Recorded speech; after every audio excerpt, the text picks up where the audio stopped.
More Than Rich podcast. Today, we are here with Mr. David Roylance, a distinguished voice coach and author known for transformative and transforming speakers into compelling communicators. His book, Be Seen, Be Heard, Get Paid What You're Worth, offers invaluable insights into maximizing your personal impact in your professional settings. Today, he'll share his expertise on communication, presence, and how to truly stand out. David, welcome to the show. Thank you for having me on the show, Joe. I'm pretty excited about this. A lot and very widespread communication here in terms of the appeal. Psychology combined with communication, specialized voice coaching. I was like, yes. Feel free to critique me this whole time, by the way. I feel like there's a lot. I always think it's interesting when there are lots of different audiences that have different needs in terms of satisfying what constitutes good quality communication. In many ways, my mentor in the world of the voice, Patsy Rodenberg, she worked with Barack Obama in his first presidential election campaign, made him capable of changing the world with his voice, let's say. But you could equally say that Donald Trump speaks very well to his audience. Wow. I never thought of like how we can cater. People think, oh, he's a terrible speaker, but actually he really knows his audience. He's pandering in a sense, huh? Yeah, absolutely. And in many cases, particularly if you want to make money out of speaking. And that's an area that I do focus on, is either helping people who are employed get a promotion, and in that instance, it's normally women that I work with. Wow, getting women promoted in a male-dominated environment like banking, private equity. I immediately thought of my sister. That's funny. And then you said women. Yeah, that's hilarious. Or entrepreneurs who want to use like the stage or the virtual stage, and this is a virtual stage, to sell. To grow their business by leveraging their time. So how does one get into this? Like, take me back to the early childhood of maybe you finding your own voice and then realizing that you were good. I think I never really knew, I think, as a child that I had a kind of power. In fact, I really didn't feel particularly powerful at the school that I was at, or I think I had a childhood where I made the dreadful mistake of wanting to please people all the time. And that's been a major thing that I've had to confront for myself and help my clients confront for themselves. That the personality trait of agreeableness was really high with me. And as a result, you don't get visibility with that because, and I've heard so many people describe highly agreeable people as being really lightweight. Interesting. And so what happens is that really lightweight people don't get seen as being serious contenders for whatever it is that they've got in mind next. I've seen it so many times in the boardrooms of all sorts of companies. Does this come down to originality, maybe, or not having like original thought in a sense? Possibly, or it can also be that you maybe don't fit into the kind of culture that is around you. I can see that. And I didn't sort of fit in with the mass as a child. I was a bit nerdy rather than sporty, and I spend a lot of time hanging out with myself, actually. So, and the people I did hang out with, they were more kind of nerdy as well. So, what I did after school, a few years after school, is I was born in Edinburgh in Scotland. I moved down to London to go to the Guildhall School of Music and Drama to learn a 3-year professional acting training. Wow. How was Guildhall, like then, it's like one of the top 3 trainings in the world. Did it come with learning King's English? Yes, it did. Yeah. Oh, what? I was totally kidding, but are you serious? Oh, yeah. Oh, wow. So we learn received pronunciation. Now, here's the thing. Received pronunciation, speaking English, is the most open sound that you can make with any of the letters in the alphabet. So it's completely different to the English that the royal family speak, which is a very clipped and actually very tight accent. So RP, received pronunciation, is normally the most open that your mouth can get, so that the sound isn't colored by accent, shall we say. But actually, if you talk about the king, your teeth are very much ground together, and your tongue has very little room to move or maneuver in your mouth. So it becomes very, very difficult to actually express any kind of emotion at all. Yeah, it sounds like very little patience to me. Have you heard that before? That is the For way sure. the royal family speak. And I don't In mean movies. to diss them when I say no, more so in movies, maybe. Yeah.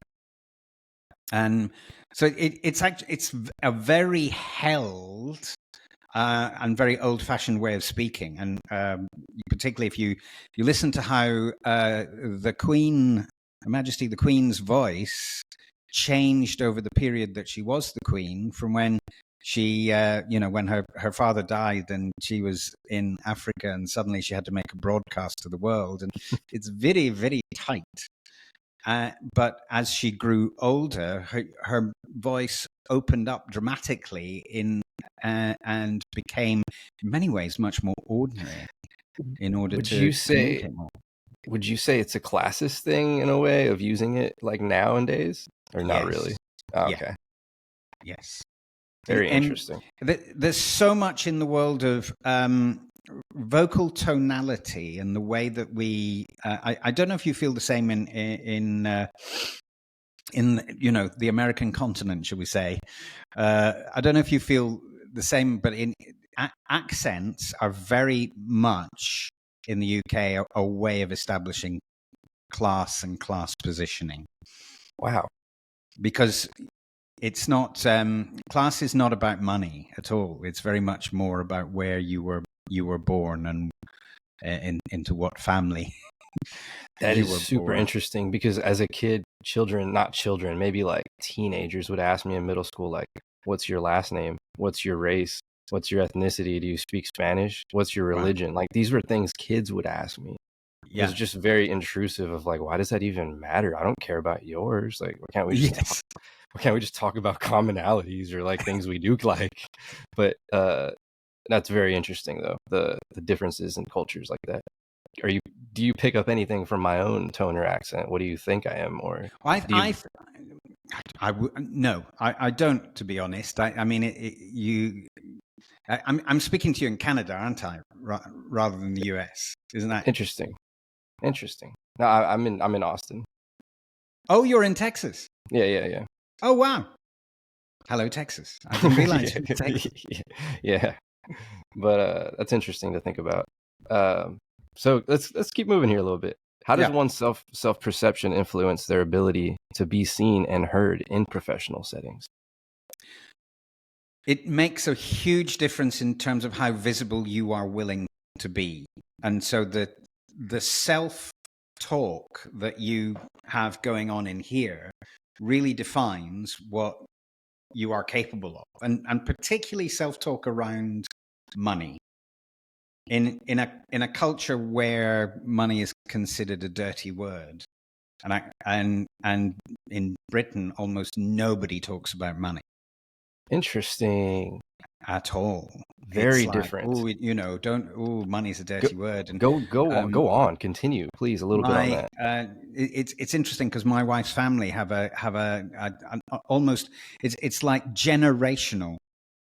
That people learn, and people typically learn this stuff about their value and how they relate their value to how much money they have really quite early in life. It's like downloading. Before the age of 2, people have made decisions about how much money they deserve in their lives. So, you see you see a coin on the street as a child, and someone says, "Don't pick it up, it's dirty," and you go, "Oh, okay." Or you get told money doesn't grow on trees. Oh, okay. We're not made of money. Oh, okay. And what happens? And in terms of the science, I think this is very interesting. That at the age of sort of whenever puberty starts for both men and women, new neural pathways grow, and it's not an exact science, but for the majority of men, most of those neural pathways will grow behind the eyes, because it's all about looking for where's the next piece of meat that I can, feed the family or feed the tribe. Video games have ruined that. I'm sorry, off note. I have terrible eyes. No one's going to elect me as a. Me too. I got contacts on, but go ahead. Right. Go ahead. But for women, it's much more evenly distributed through the brain, and including a whole bunch of neural pathways that grow in the emotional centers of the brain, which is the basal right part of the brain. What does that really mean? Are they taking in more information and actually absorbing it? Is that what that says?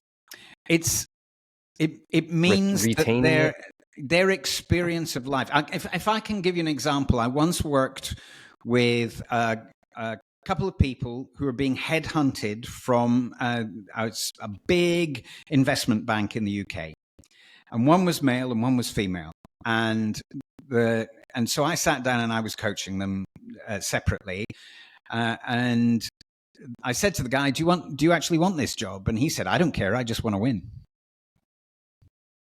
Wow. I just want to win this game. And I asked the same question of the woman that I was working with. She said, "Well, I don't know if I want this because it means I'm going to have to work this number of hours and I'm going to be separated from my family more. And I know it's 150,000, but, whereas the guy was going, 150,000, whoop, let's go." And so what happens is because of that internal dialogue that happens through the whole of the brain, often it means that women are showing up for interview looking less certain and sounding less certain than the man who's turning up and going, "I just want to win." Wow. Sure, I want it. Go. Boom. What you got to ask me? Boom. Yeah, and then you immediately made me think of there's less prioritization for logical thinking when you just want to win all the time, right? You're just Correct. Yeah. Wow. Yeah. And it's why men are typically so much more visual. Interesting. And they get excited, men, particularly men get excited by looking at pictures of whoever they find attractive, right? Whereas that typically doesn't work for women. Women need story. Wow. Wow, that's hilarious. I didn't really think about it like that. Yeah. The top female searches for erotic stories are billionaire, pirate, and vampire. Interesting. So you're telling me the gym isn't enough for the guys out there? Yeah. But it's understanding how each takes in information somewhat differently. So what it can do, because the broader base of neural pathways mean that women have a really high level of internal dialogue, which is great if that internal dialogue is there to support you. But if that, and the thing about the unconscious mind, in particular the hypothalamus, the base part of the brain, which is the earliest part of the brain to grow in vitro, right? It's the first part of the brain that grows, which means that it has a great deal of power. And the hypothalamus has two different states, alive or dead. That's it.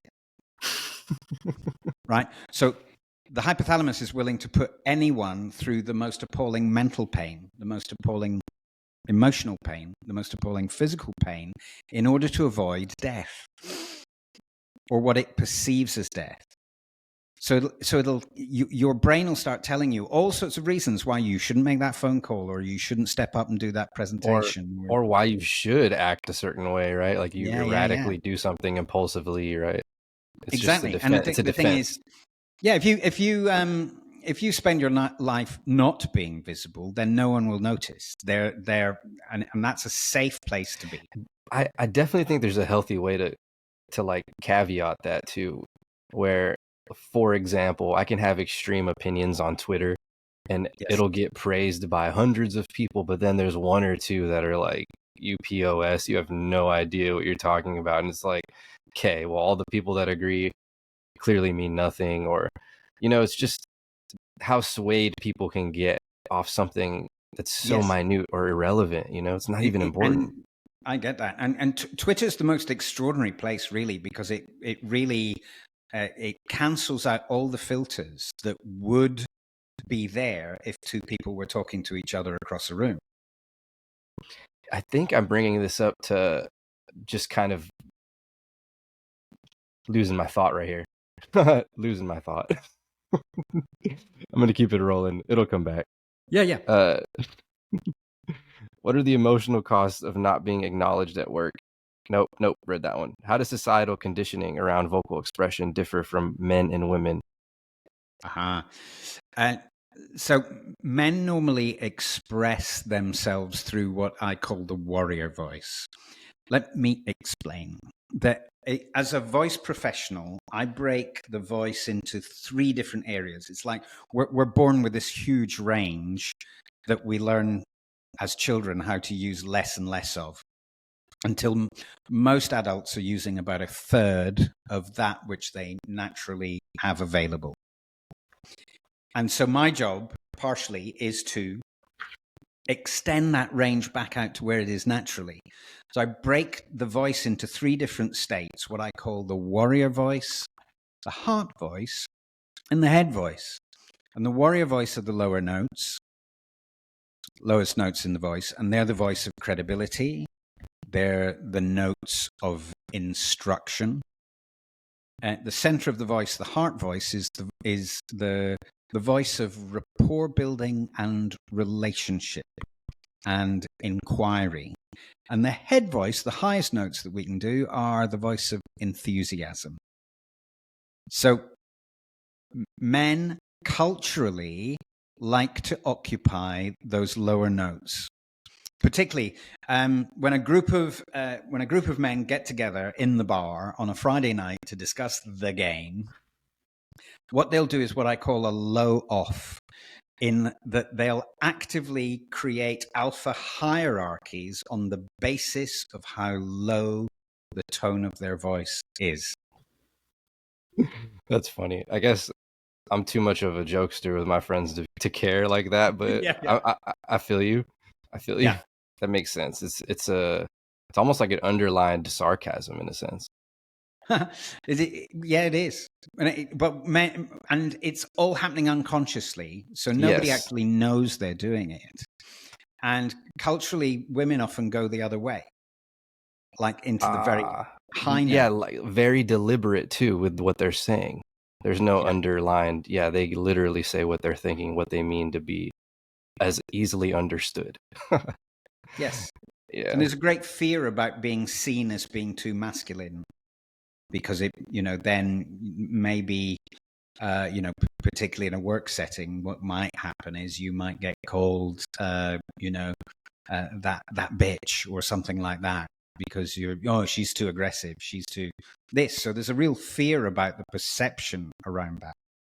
Reminded me the thought that I lost earlier. Basically, what I was trying to get at was that's the importance of having an opinion or leaning one way on something. Like, I think a lot of people are up in the air or they're just neutral, but you don't get seen when you don't have a strong opinion. Whether it doesn't matter who agrees or who cares. It's like just pick something, like one side.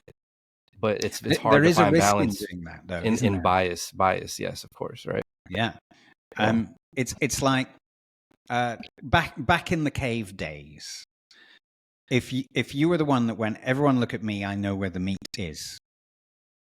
If it turned out you didn't, you'd be out the cave. Yeah, for sure.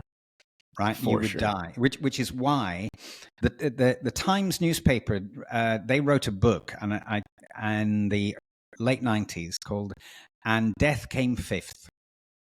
Mm. And What does that mean, though? It was like what they did was a survey of the things that scared the British public the most. And number 5 was death, number 3 was financial ruin, and number 1 was public speaking. What? That's crazy. Yeah. That's interesting. Perception. So, yeah, because and I think it's because historically, and again, the hypothalamus hasn't moved on since we lived in caves. It's still the same very simplistic unconscious mind. That there's a bit of our kind of shared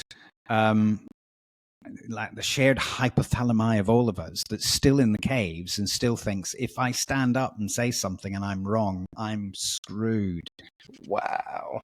Oh, wow. So I'll not do that. You know, it's kind of being the leader is not for everyone.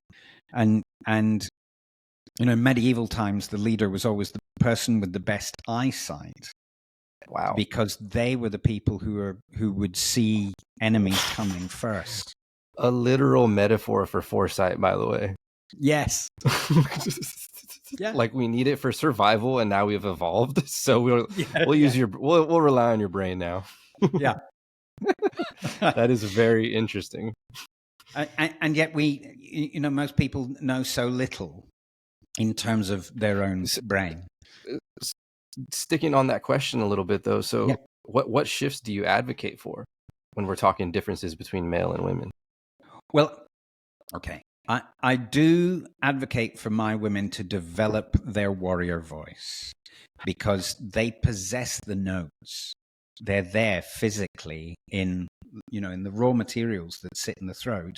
You've got vocal folds that will make that warrior voice. So any kind of avoidance of the warrior voice is kind of cultural. And do they just practice the Sparta yell at home? Is that your advice? Oh, yes. Well, I have some crazy exercises that I do with my clients that at first they're like, really? And I say, yes, I want you to do this every morning.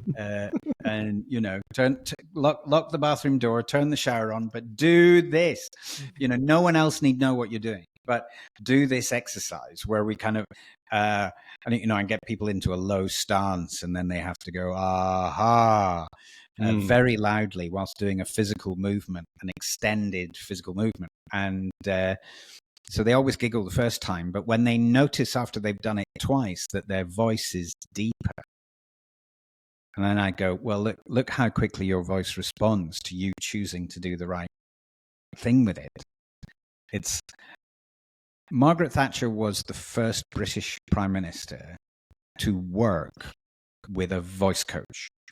And that came from the fact that in 1979, she went into Downing Street as Prime Minister. And she had very much a heart voice. She was up here. And she had an all-male cabinet because at that time, only 3% of Parliament in the UK was female.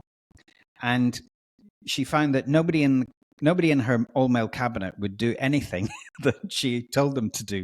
They were all doing their own thing and making a real hash of it. So she worked with a voice coach, and she said, I need to lower my voice so that I can cut through the noise that these men are making. And she used that voice to win the next election. She was doing very, very badly in the polls, and she brought out this extraordinary warrior voice, and everyone went, yeah, let's do it. Wow. Let's get behind her. Now, the mistake she made, because eventually, and I don't know how familiar you might be with the UK's politics, but the Conservative Party, who've been in power for a while and are most likely not for very much longer, are very good at stabbing their leaders in the back and then removing them and putting someone else there that no one's, I didn't vote for this guy, He'll make a good face for the next few years. Exactly. But she got ousted because she relied on the one voice. So my point that I make with all of my clients is you've got to extend the whole thing, because if you extend the whole thing, what you'll find is your natural center. Because every one of us has like a habitual center and a natural center. And the more you can move that habitual center to the natural center, the more your voice will work automatically, all by itself, to be in the right place at the right time when you're saying the right thing. And so people say, "Oh, which voice should I use when I'm having this kind of conversation, or which voice should I use to start off this presentation?" Well, it's not actually up for me to say. It's up for you to build a voice so that you're naturally right. You're not thinking about any of this. You're just thinking about serving the person or the people you're in front of. In what ways do traditional workplace hierarchies suppress individual voices, particularly those of the marginalized groups? Ooh. And I mean, it's no secret that despite the level at which, on paper, a lot of the corporates are embracing DEI, actually, in reality, not a huge amount has changed. Yeah, right? It's the same. Yeah. Yeah. And so there's a lot of being, we're really committed to this, and we're hiring someone specifically to do this, and they might show how committed they are by hiring a person of color or hiring a woman to do it. And it might be some nepotism, and it covers for it. Oh yeah, oh yeah. Absolutely. But it's kind of surviving in an environment where things are on the surface disapproved of, but are still actually going on underneath the surface. And a great deal of all sorts of abuses still go on, particularly for women. And in particularly, actually, I spoke to yesterday a black woman who's been in the past in investment banking and has been and found the experience so horrific that she left and has started her own business. So wow. Now she doesn't have to deal with all of that nonsense. And actually, she's probably, she's a committed woman. I think she will create a very strong business and probably end up making more money than she would have staying as an investment banker, but not being part of that culture. I'll give you an example. Many years ago, I had a guy who was a hedge fund banker who came to me and said, "Look, here's the thing." He said, "I have to report to the board every Friday afternoon. And up until about 4 weeks ago, I used to rely on half a bottle of wine and 2 lines of Charlie. Damn. But I've given all of that up now, and I need to actually do some work on how I can cope with this." So he was in AA, and he was at the stage 7 of AA, I think it was, but his whole thing was I need some proper support. So I started working with him so that he could, without feeling anxiety, report to the board. He was, and he took it all on board, and he did do the work. What was interesting is I gave him a copy of a book that was written by my mentor, Patsy Rodenberg. She's written about 6 books on the subject. And I said, "Here, I'd like to gift this to you." And he took this crumpled paper bag and stuck the book in it so that it would be hidden whilst he was walking down the street. And when he got back into his workplace. And I said, that crumpled paper bag looks really crumpled. Do you know what people are going to think you've got in that crumpled paper bag? It's like drugs, some kind of pornography, right? Yeah. And okay. he said, "Yeah, I'd rather people thought that than they thought I was getting help." Oh, man, stigmas are crazy. Yes. Yeah. Wow. Do you have any advice for that, since we're on that topic? On the stigma itself? On just, acceptance on the fact that we all deal with these kinds of things. Especially when you're in a work environment and there becomes a culture, and maybe you don't feel that you fit into that culture. Maybe they're making you feel that you don't belong in that culture. In in many ways, in many ways that can be a good sign, because you can create some visibility out of your separateness from the herd. And so if and when that happens, it's the stories that you tell yourself about what it means. Mindset. It comes back to mindset. Turn your weakness into a strength, right? Yeah. Nobody can make you feel weak other than you. So someone true. can tell you that you're weak, and you can choose to believe it, or you can choose to go, no, screw you.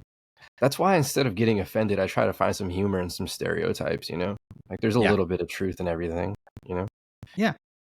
Well, sure. we're all bound by being human beings. We're living an ephemeral life on a planet that we're not going to live on forever.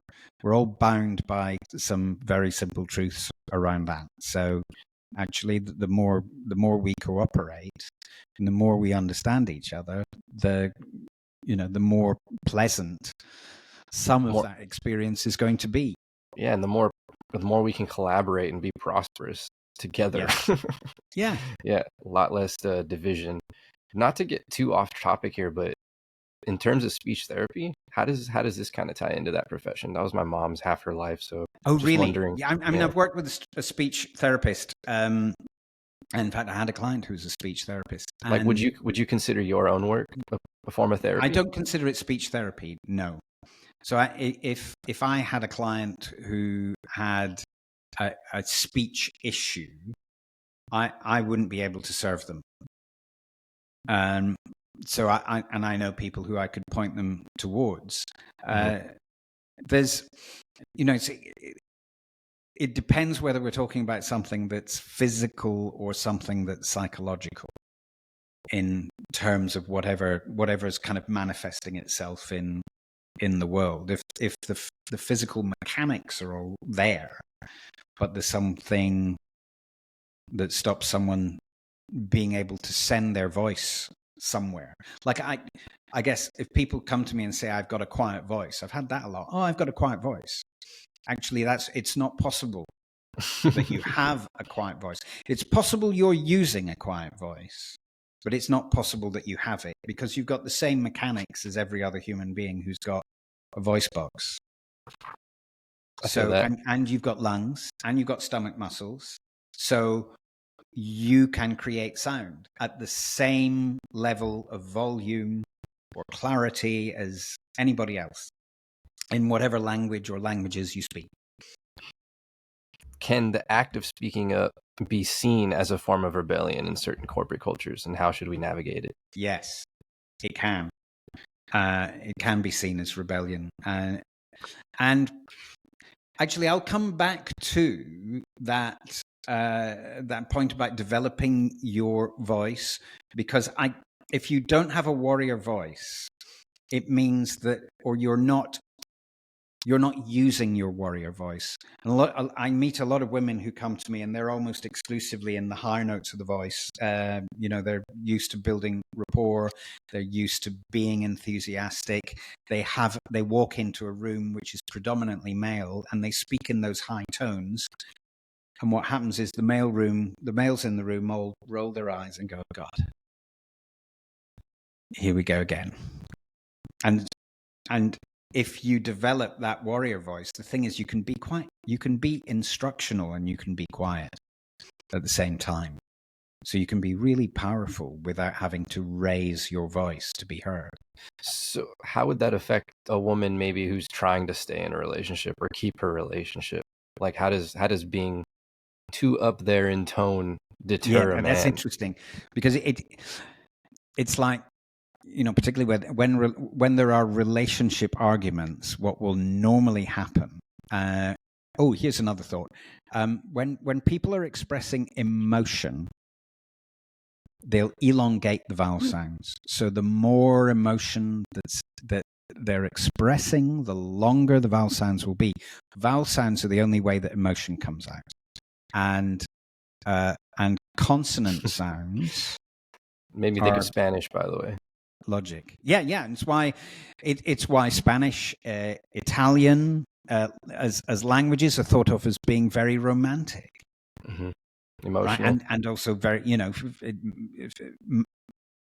sort of very masculine, physical masculine men, very popular in a kind of Mediterranean sort of way to women, but also the consonant sounds that, and again, this is a kind of emotional hold, are where the logic comes in. So what happens is, in a lot of relationship arguments, one party, mainly the female in the party, will elongate the vowel sounds, whilst the other party, normally the male party, will cut the vowel sounds entirely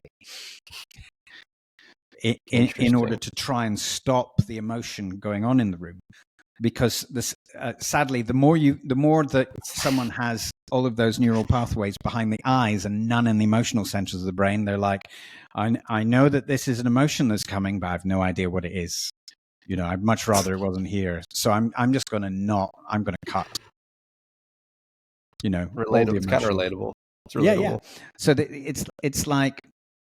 So then, can you find a middle ground where you can actually communicate with each other that's not either really high emotion or no emotion at all? So where would the warrior voice come into play here in terms of that would be the logic. It's like the warrior voice is instruction, the warrior voice is credibility, the warrior voice is logic. It also sounds like you don't use it as an agreeable sense. You don't really use. No, you're spot on. It's people who are mostly agreeable will have higher voices. Makes a lot of sense. So when I'm working with my clients, I will give them a test, like a personality assessment, which I use Understand Myself, and what it does is it gives percentiles for the 5 malleable aspects of personality. So a great deal about personality is fixed. Most personality assessments out there will just tell you this is what you are.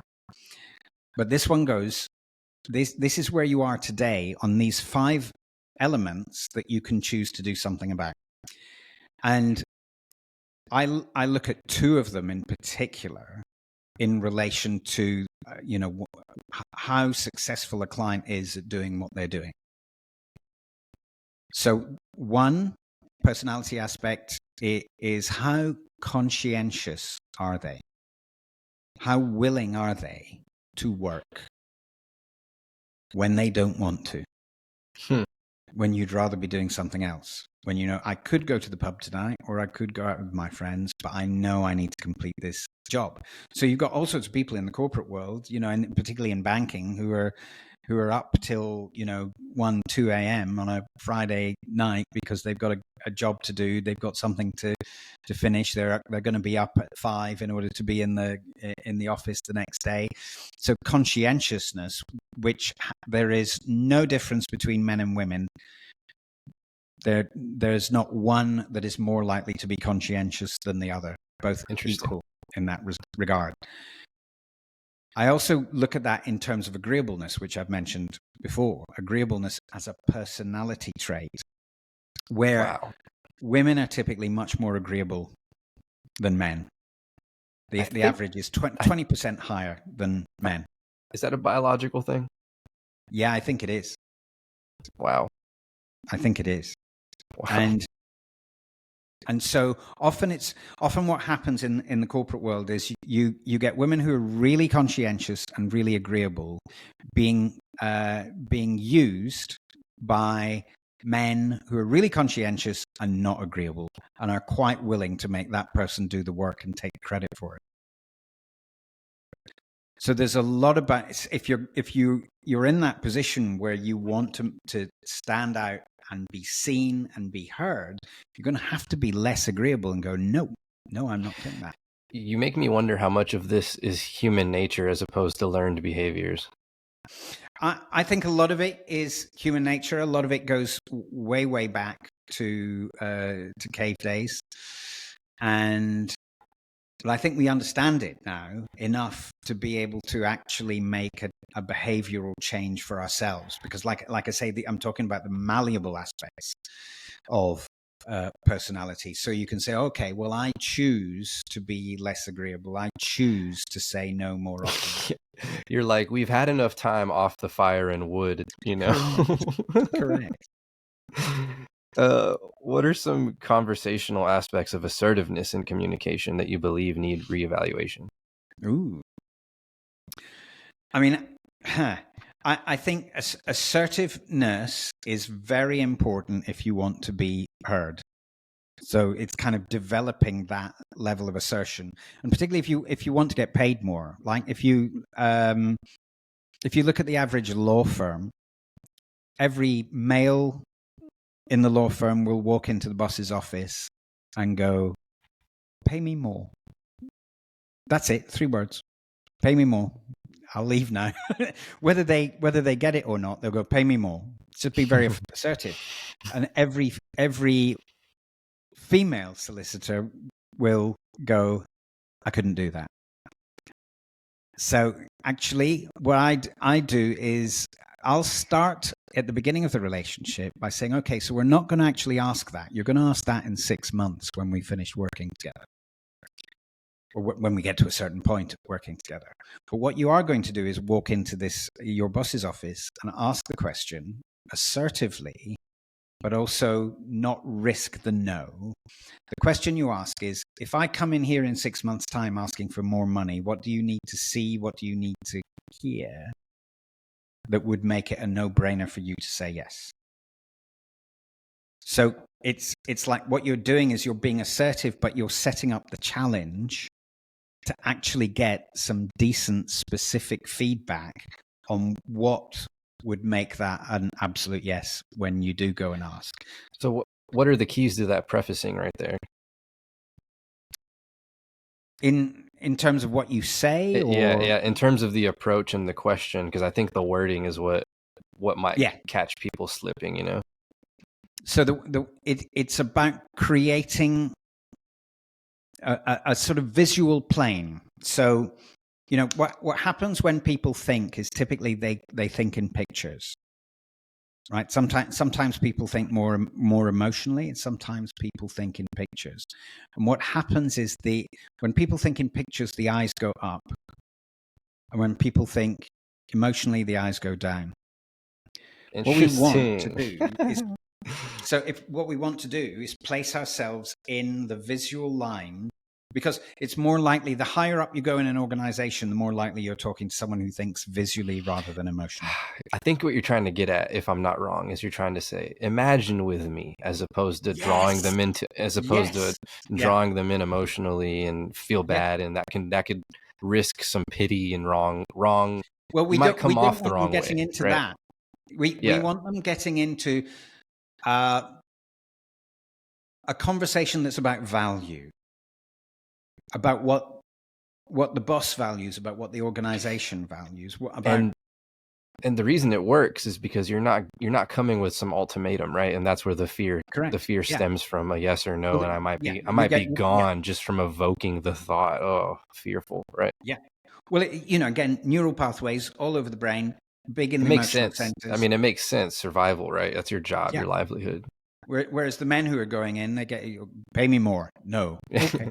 I'll be back in 6 months. Might treat them like it's your friend. You're just a a comrade. Oh, okay. Absolutely. That's a good point. Glad I asked that one. Let's see. Psychological barriers. What can prevent people from being effective communicators? How can we address it? I think people can lie to themselves about, it's like I've had a conversation with a woman last week who was talking to me on the phone about how powerful she was and how strong and how she believed in herself. And today she sent me this email going, I can't consider anything today. I can't consider, my plate is so full, and I need to put this back as a conversation until later on in the year. And I had to call bullshit on her there, really, because I once had a client, and I remember I met her one year And we talked about working together, and she said it's not the right time. And I went, okay. And then I met her again a year later, and she said, okay, I'm ready to work with you. And we started work together. And in the first session that we had together, towards the end of it, we were having a great time, and she was getting lots of value. But towards the end of it, she says, David, I'm furious with you. And I said, how come? And she said, because I could have had this a year ago, but you let me off with my bullshit. Damn. Boom. You didn't intervene sooner. That actually, I let her go when she said, "Oh, it's not the right time." I didn't go, okay, well, look, how much do you want your life to be changed? I didn't push it. I let her go. And so at that time, I kind of made a vow that if people do that to me, I'm going to respond. I'm going to say, look, you're going to use your warrior voice. Yeah. But I had to do it today in an email because she wouldn't pick up the phone. But I did it in my warrior voice email. And I said, caps. You're kind of no, I wasn't shouty with her because I didn't mean it wasn't meant to offend in any way. I said, you know, I have no control over how you're going to take this, but I mean this to be most helpful. But actually, you're wasting your own time because you're talking to me about something that you want to have happen, and time is ticking. What's going to be different about the autumn if we talk again? I said, you may think that this is an odd way to chase business, but I'll be honest with you, I'm not chasing your business. Wow. Just trying to give you a little nudge and a reminder, right? Yeah. It's a good point. Yeah. She might be offended, or she might get it. Who knows? A really good point. You know, I'm not. I can't live in fear of saying that, you know, to someone. But I do think there are so many people who've got a lot of dreams, a lot of people with books inside them in their heads that will never make it down to paper or virtual paper. You just reminded me I have 2 that are halfway. But you're working on it, right? Yeah, I need to go back to it for sure. But it's not that they're like, it's just I need to open them, you know? But can you share an emotionally charged moment from your coaching where someone broke through their communication barriers? Which one? Which one? Every day. You know, it's like, David, do you make them cry? Yes, sometimes I do. Sometimes I really do. I'm just trying to think what's the right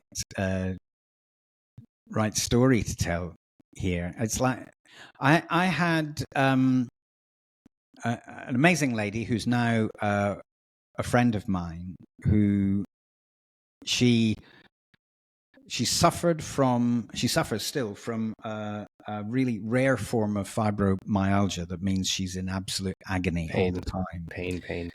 And she was the woman I was mentioning earlier who used to, you know, get very passionate about ideas and then watch all the men in the room go, oh God, here she goes again.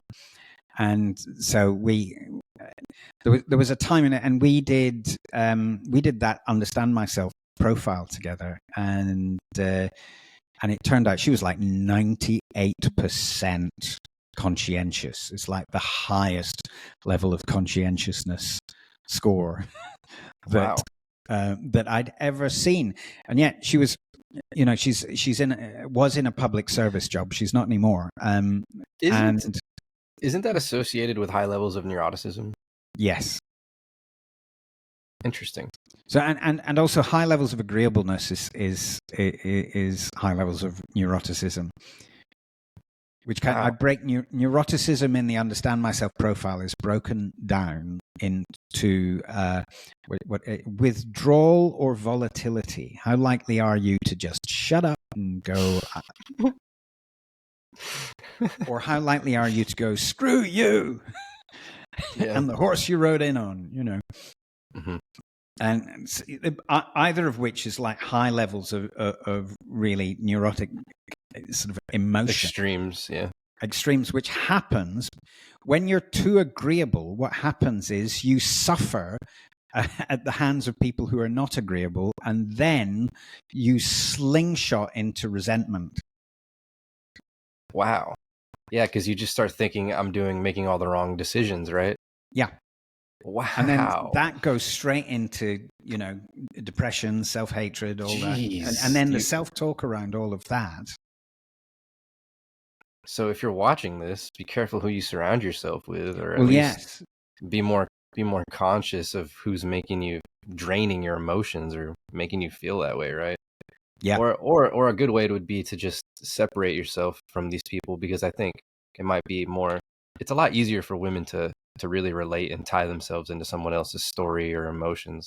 And guys are kind of just passively like, that's cool, next thing, you know.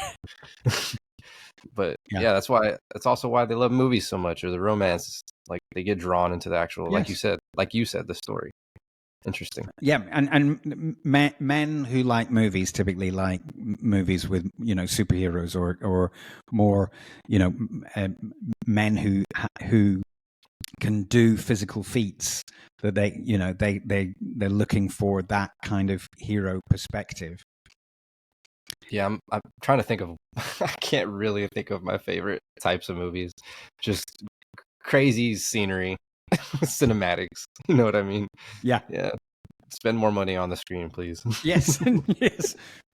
Beautiful vistas. Yes, exactly. Yeah. How does your philosophy of voice coaching intersect with broader concepts like personal success and worth? Well, they're deeply interlinked, because if you don't have a sense of worth, then you are not going to share a voice, because who would want to listen to you? I've got nothing important to say, or I'm, whatever the story is that's floating in the head. This is perfect, because that ties into the next question, which was, how does the fear of vulnerability affect our communication? It's the fear of the responsibility of being heard. Damn. And wow. So fear of success? Yes. What? People aren't sharing their stories because they're afraid of being successful. Terrified of success. Lots of people are terrified of success. I definitely relate to that. Because they don't know. A lot of people don't know that they can survive that. It's like, again, the hypothalamus. It's like if you're a failure and you've survived being a failure, then the hypothalamus will make sure that we know we can survive that. So I'm going to make sure that that's what happens, so that you make the wrong decisions, so that you stop yourself becoming dangerous by speaking out. Wow. I would say just put your phone on silent. That's my solution. Yeah. But lots of people are living in fear and of being successful. They don't know it, because it's all at an unconscious level. At a conscious level, they're like, yeah, I'm chasing success. On top of the fact that introverts might have the most to share and most secretive and timid to themselves, Yeah. The ones creating, where we can learn from the most, are not behind the cameras most often. Yeah. Well, I'm an actor, so I'm an introvert who masks my introversion. See, I'm forced to do this in front of the camera, so I have no choice but to be myself. Yeah. It's interesting. What existential questions should professionals ask themselves when they feel unheard in their careers? Ooh. I think it's about what matters to you in your life, in terms of what kind of contribution you want to make. It's like the power that the voice has to change the world through the word is extraordinary. And I think I mentioned earlier, Patsy Rodenberg, my voice mentor. She worked with Barack Obama in his first presidential election campaign, and there's one speech that Barack Obama did like 8-9 times in that first campaign that was so powerful and so well remembered that they asked him to bring it. Can you do that speech again? Wow. Crowds were chanting, do the thing about the voice, do the thing about the voice. And there's about 8 different versions of it on YouTube, and it's called All Fired Up. And it's a story about, a day that Barack Obama went to visit a small town, and he was ill because he'd been caught in the rain, and the plane didn't work, and he had to travel all night in the car, and he was feeling really, really shitty. And he was walking in the room, and and he's been told there would be hundreds of people there. There was about 40 in the room. And he was like, "Oh, for God's sake, what's going on here? Terrible." And this woman at the back of the room, sort of rather brilliant, eccentric black woman. He makes a point of saying wearing a big hat and doing this visual gesture as he does. She's wearing a big hat. And she's suddenly going, "All fired up, ready to go." And he's looking around, and nobody's batting an eyelid. And then a couple of seconds later, she's all fired up, ready to go. And she just repeats this mantra in the room. And he's like, this is kind of crazy. But, by the 20th time she screamed, all fired up, ready to go, he was feeling all fired up and ready to go. Wow. And so he thought, that's interesting that, a little old lady sitting in a tiny town in Midwest America had the power to change that room with her voice, with one simple expression of her voice. And it's very clever because he took that expression and made that expression the rallying cry of his entire campaign. So he then took that expression and he took that visual gesture of the big hat and he took it to changing a state, to changing a country, to changing the world. And that's what the world is, where the gesture of the big hat really comes in, because it's the big circle of how a voice can change the world. And the thing is, but that's powerful for the campaign, by the way. I don't think I knew that. It's really powerful. And the thing is, it's an identity thing, isn't it? Yeah. Wow. Absolutely. To identify as being in some way important or having something important to contribute to the world, whatever it is, with a grassroots story, with something real. Yeah. That is interesting. I mean, my favorite one that came to mind, maybe just because it's most well known and we've heard it our whole lives, was the Kennedy going to the moon speech. Oh, yes. But do you think of any other ones that come to mind? Or maybe you can elaborate why Kennedy's was so, I don't know, extravagant. I think, Kennedy's a fascinating one because he was, in many ways, he was introvert. Was it the actual time period itself? Like, was it the moment, or was he actually special with the way he spoke, is what I guess I'm getting at. I think he was special with the way he spoke. And it was the moment. I think he tapped into the moment beautifully. But he was asking the right questions, and I think he knew how to model himself as someone that people felt, he's like me, I am like him. I ask myself these questions. Wow. That whole.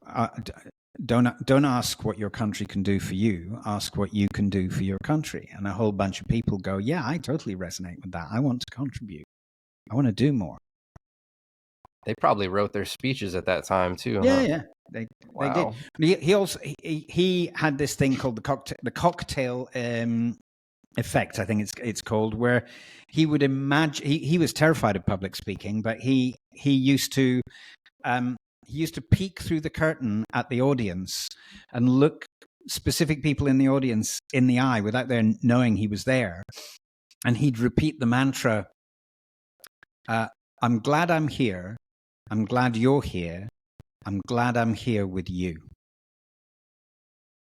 To maybe not overwhelm yourself, just to become at ease, become calm. Well, if you say it enough, you'll believe it. In the same way, when people say terrible things in their own heads about themselves, if you say it enough, you'll believe it. Yeah. Which is where that quote, you are not your thoughts, comes from, right? Correct. Yes. Yeah. Yeah, that's a real important one. How can mastering the art of communication lead to a more fulfilling life beyond just professional gains? I think, the thing about money is it's choice. So, of course, it is possible to live without money, but you don't have a huge number of choices, and particularly if you're connected to other people in some way, if you have a family and you have some kind of responsibility towards that family in terms of the choices, and I'm very, very much connected to giving both of my children choices in life. That means that they have the choice of communication, or the choice to communicate their chosen value rather than feel that they have to, go off and do something just to make money. Because if you can do something to make money that also gives you a great deal of satisfaction in the world, and in that way you're motivated to be even more conscientious because it's something that you love doing. And again, my thing about money is really I don't focus on conversations about the money. That's not the same as not being willing to talk about it, but I focus on conversations about the value and the help that I can give. And the right people go, oh, wow, that's amazing. Here's my money. And I go, that's a nice way of thanking me. So I'll take that. It's the literal theme of the show. So I'm glad whenever my guests touch on that, where I don't do what I love for money. It's just a byproduct of doing what I'm passionate about, which is rare in itself, right? It seems hard to capitalize off what creativity, would you call it? Yes. Good way to put it. I would. In what ways does the pursuit of being heard shape our identity and personal values? I would have thought hugely, actually. If what value can you be if you're not being heard, if you feel no one's listening to you, if you're being trodden on when you do try and speak, if you feel that you've got no voice to speak of or no voice that's being listened to, you will eventually become invisible, and you will make yourself invisible. Wow. Because that will be a survival technique. I feel like the people who have all the money in the world might know that about minorities. Yeah. They might. Wow. There's an interesting thing. I have an old friend who's a Canadian man who comes from the world of banking. He left investment banking when one of his sales team was castigated for his sales dropping whilst he was receiving cancer treatment. Whoa. And he went, you know what, I've had enough, I'm out. And I've shared stages with this man. Kevin Pates is his name. Lovely, lovely man. And what he tells on every stage is, look, the thing is, the average amount of money that's exchanged between human beings is $82 trillion, 82 trillion US dollars per day. It's exchanged between, so it's an average, right? That's what happens as an average. And then realistically, how many are we really? That's not what you're getting at. So the thing is, regardless of who's got the money and who's not got the money, that 82 trillion is being exchanged every day. So the first question is, to anyone in the audience, he asks, even if you only want 0.0001% of that 82 trillion, we're still talking something like 82 million, right? And then the question is there a good reason why you shouldn't have 0.0001% of the money that's being exchanged between human beings on a daily basis? And nobody can come up with a good reason why they shouldn't have that money when they think about it from that perspective. So the thing is, in the past 4 years, we have seen the biggest shift in who has the money, particularly whilst we were in lockdown. Sudden shift of money going up into the super rich's hands. But the money's still flowing. So it's like, so if you'd like that 0.001% of that which is being exchanged around the world, your job is to stand in front of it as it's being exchanged. Wow. So the job is go find where some money is flowing and just stand there and let a little bit of it stop with you. Interesting. That's interesting. You're like, go stand in front of where the water's flowing, where the river's Well, at, in a yes. sense. Well, you know, I remember reading this story about this bank robber U.S. bank robber who used to rob the banks. The police caught him and they started interviewing him about why do you rob all these banks? And he went, well, it's where the money's at. Of course it is, but you don't have to do logical. The most logical, but irrational. But logical. But it's logical, but it's also illogical because actually by breaking the law, the chances are you're going to get caught and you'll never have that money. My point is you don't need to go there, right? Because there's somewhere that the money's at, and there's somewhere and someone out there who would go, oh wow, I'd love that. Preface got cut off there, so we're jumping back in. This is part 2. Now we're going to jump into some controversial perspectives on professional growth. What are some provocative opinions that you hold about the current state of professional communication training? Okay. I think things have gone downhill in the past 4 years. And I think women in particular are receiving the worst of it. Wow. One of the organizations that I work with very closely is a group called Women in Banking and Finance, WIBIF. And they're a charity, so I don't pay them, but I gift them my time, and I often get clients. Nice. As a result That's smart. of doing that. That is so smart. And everyone's happy. It's a win-win. Wow. So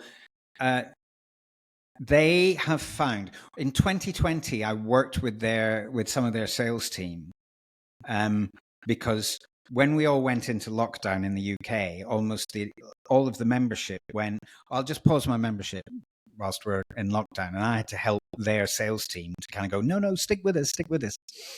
And this year, they're finding that more than ever, women are going, it's just too hard. It's just too hard.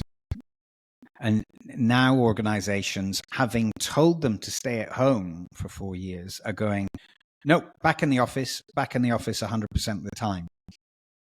And so they've reorganized their lives to be able to be flexible, to be able to continue to be valuable. And the bosses are just like, nope. It actually feels like one giant experiment, and they realized, well, they're not as efficient as we thought. Let's bring them back. Yeah. Gosh.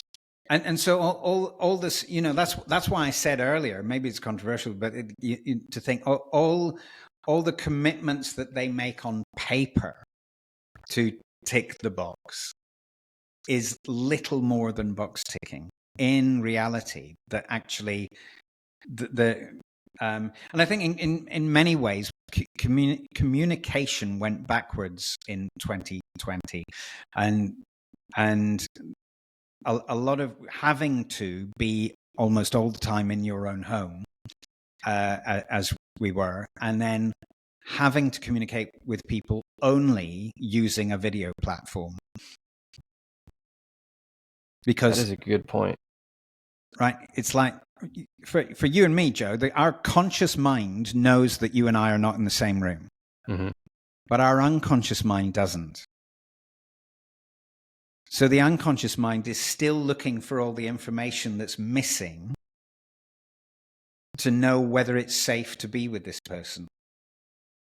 And it's not there. Wow. So how does that really affect the work dynamic? Do you think people just don't feel as committed, connected? It's not as do you not feel a part of your work? You feel very disconnected, yes. Wow. And it's also difficult to build trust. You know what it's like? Is it two examples? One I thought of was like video games, how they segment the creators on different parts of the world because it might be cheaper to outsource. But now your project takes longer because you got teams that aren't working together. Yeah. And the other one was, how governments compartmentalize secretive projects that they don't even know about each other. Oh But yeah. if they all did, everything would Well, I probably know. I mean, smoothly roll along. I mean, wasn't it a case that a lot of the reason that 9/11 actually happened was because security departments didn't talk to each other and didn't tell each other about the people that they were aware of. So no one had any possibility of putting two and two together in order to stop this thing.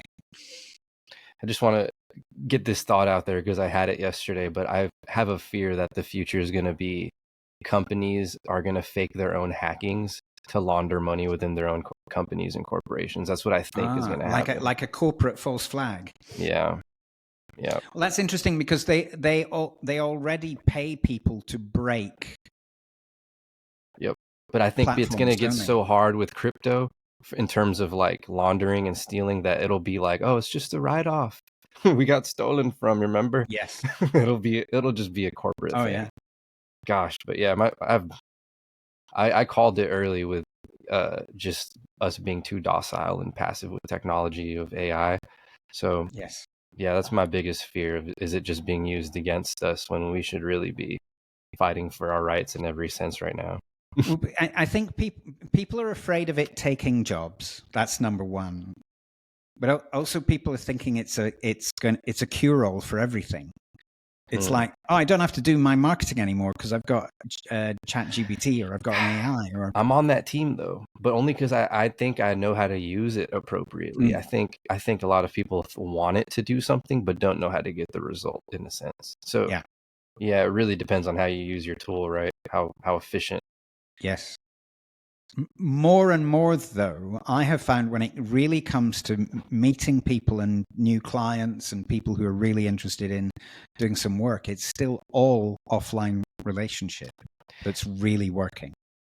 On the topic of voice, though, I didn't mean to cut you there, but do you have any thoughts on, vocal AI or even the assistants that are being trained with voice to talk to us?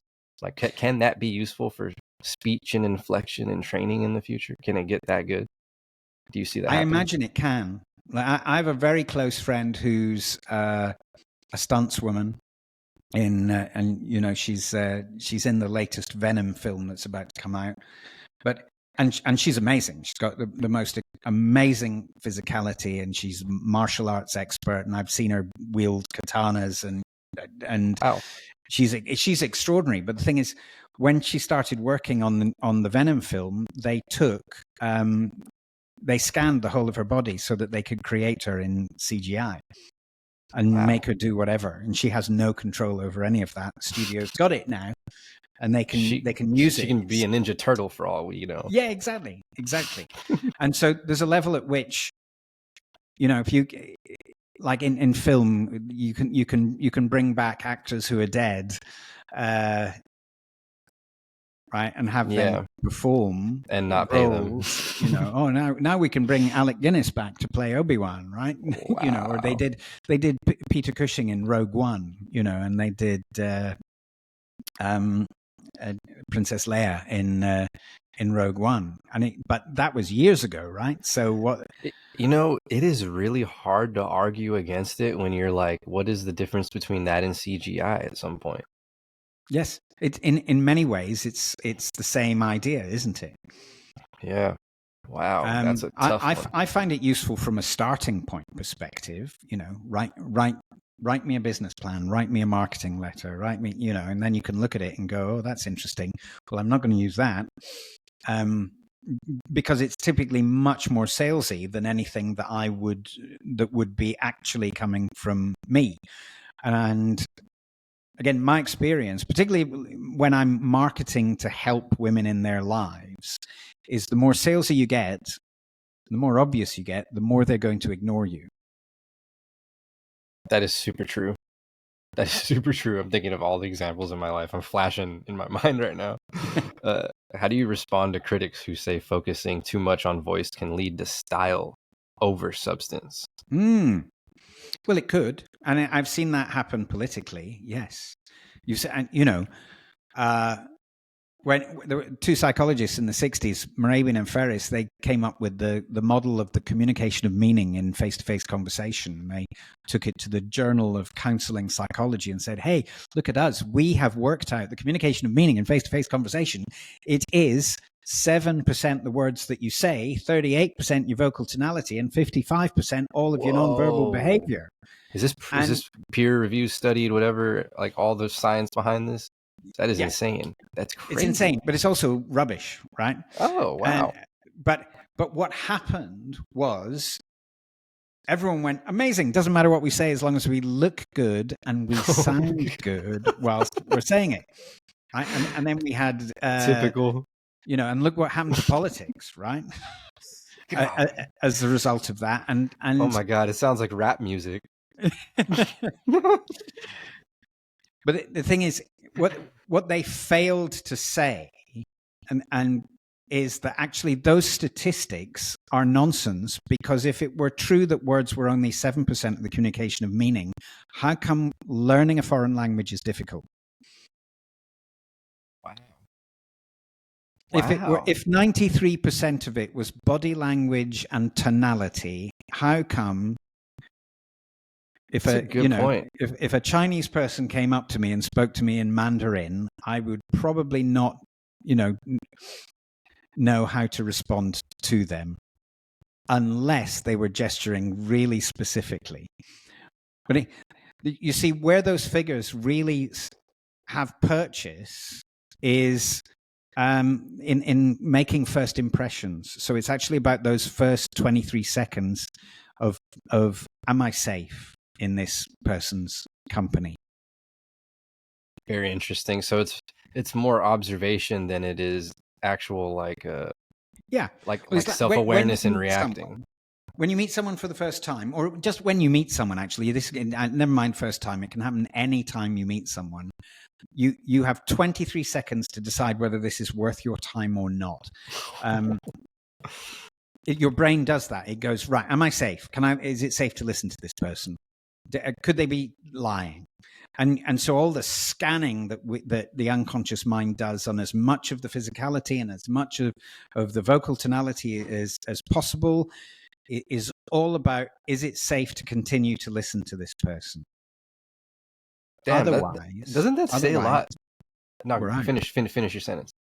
Yeah, because what happens if you, for instance,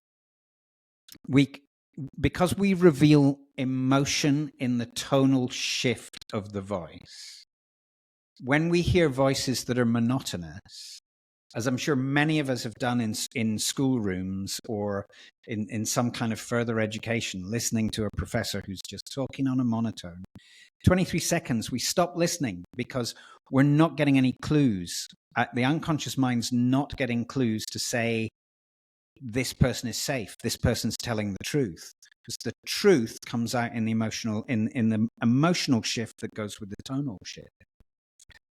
Yeah, that made me think of business or relationships, specifically, like if you're trying to hit on somebody or if you're trying to make a first impression, that's the best instance of it. Yeah. Very interesting. Very interesting. Well, you're selling, aren't you? If you're hitting on someone, you're selling an idea. It'd be good if you and I get together. And the funny part is, what comes to my mind isn't even like hitting on people. What comes to my mind was like giving out music and soliciting my art to people. Like, you have a very small window, especially if you're in public. I remember giving out CDs like 10 years ago. And you're just like, do you like hip hop music? I make blah, blah, blah. And they're walking by, you have a few seconds to get someone's interest. How good can you refine what you're going to say, your catchphrase, and you're testing it in the moment, right? Like you're trying to see, oh, that one worked. Will it work again?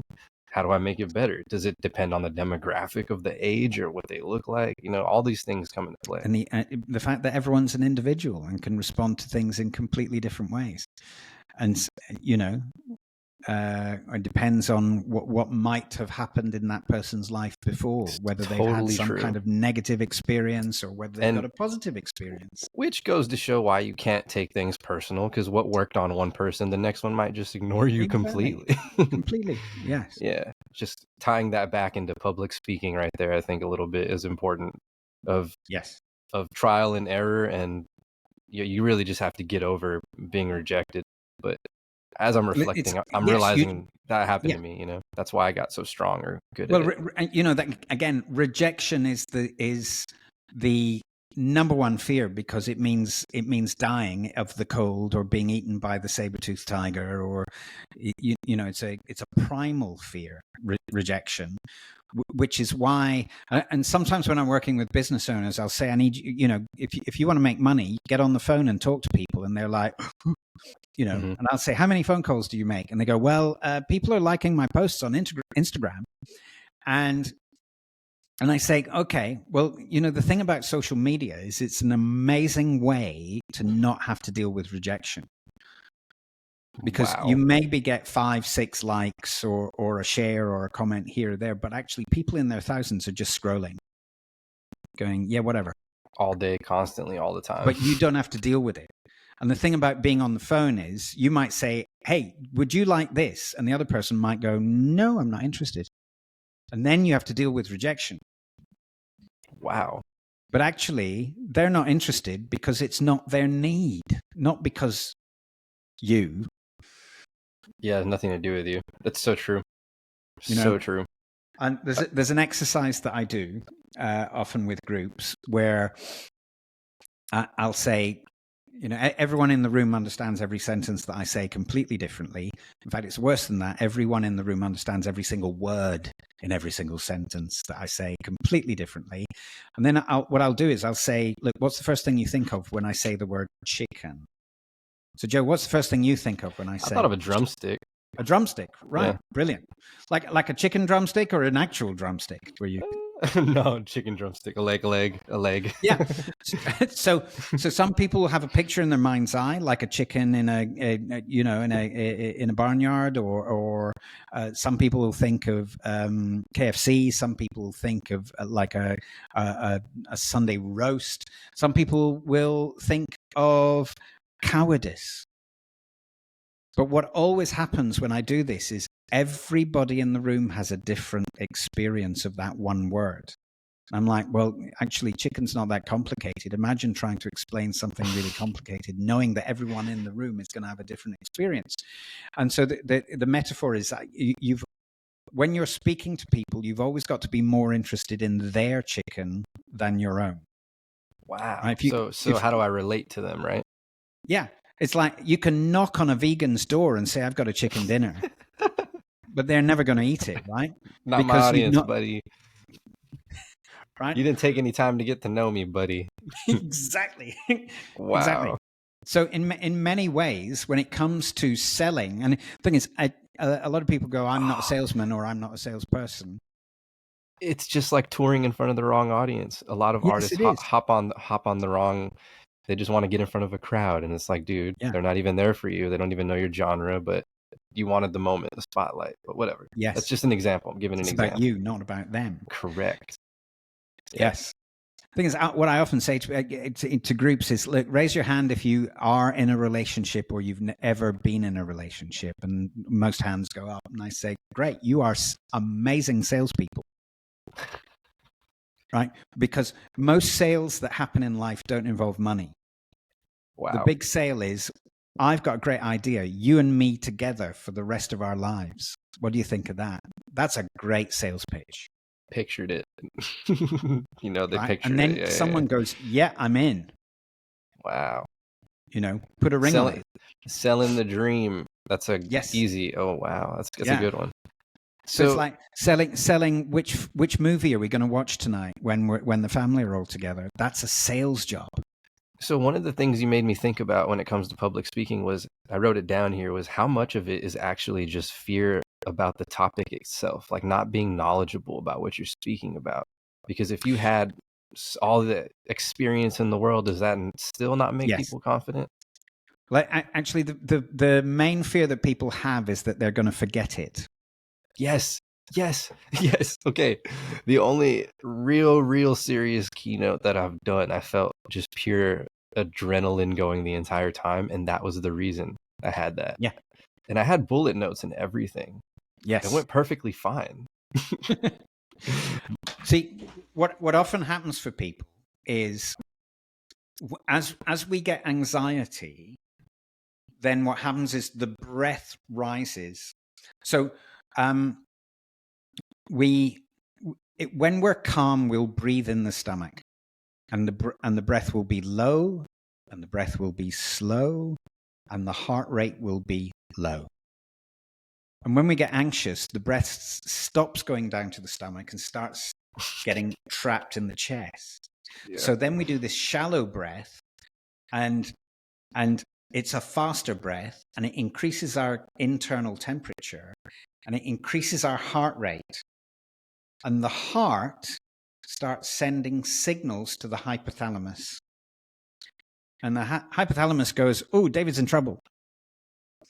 And what it does is it takes all of the oxygen from the frontal lobe of the brain and whips it to the back of the brain because it thinks you need to run really fast from something. Now, the problem is all of your clever thinking happens here. Yikes. And you're letting the wrong side take over. On stage, not having access to anything that you prepared. Oh my God. And so what, one of the first things I do is I share how do you undo that so that you can be in that sort of duress experience, but actually you can breathe like you are really calm. Yeah, meditation's the obvious one, I guess. Yeah. Well, I use the Alexander technique, which is it's an actor's technique, but I use it. It's a technique of release of tension associated with the spine. And what it does is it helps undo sort of, if you like, sort of trauma of tension that we hold habitually, and it allows people to then be themselves skillfully whilst they're in a situation that previously would have made them really anxious. Interesting. And then and I say that's the responsibility that you have towards your audience, because as naturally rapport building creatures, what we do as audience members is we model the breathing of the person who's speaking. Wow. So if you're in front of if your speaker is in a state of anxiety, you make your audience anxious. Yeah, so the energetic bubble of our magnetism goes further than just, wow. Oh, totally. A client of mine took me to a big seminar. She said, these guys need you. And the MC of the day, who was very good, so he introduced this guy. This is the best possible speaker that you could have. This is the best mentor in the world of buy-to-let property, and put your hands together. And this very small guy came on and spoke to his laptop for 90 minutes in a state of anxiety. And after a minute and a half, I could hear this woman directly behind me in the second row gasping for air, going, why am I like this? Wow. And I was going, it's because of him. Dang.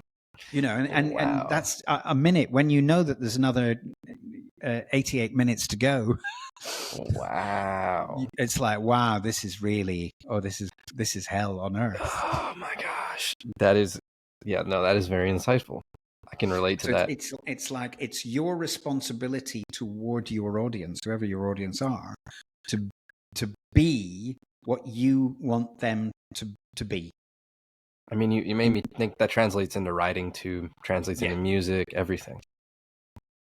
Wow. Well, music's amazing in terms of creating emotional experience in people, and you think particularly how connected people are to the music of their youth or the music of their childhood, or how easily the opening theme to a television program can take you back to being 6 years old. Yeah, I'm the type that obsesses over the same songs. So if I find something new and I really love it, I will absorb it until I know how it was made, literally in the program, what key it's in, the tempo beat. I want to know everything about it. It's kind of insane, but that's how I feel about music, right?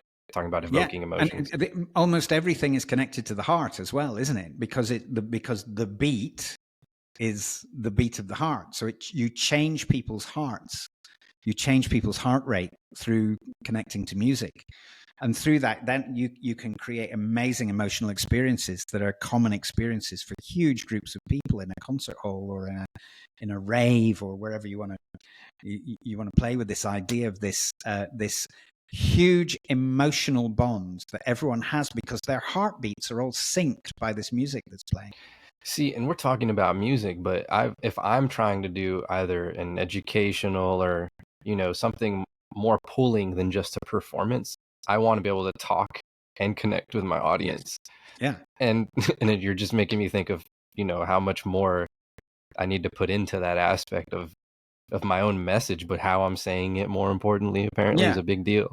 Wow. Well, there was a day, not a single day. There was a day a week for a while that I had to do. I had to go into London and work with the 30th floor of Barclays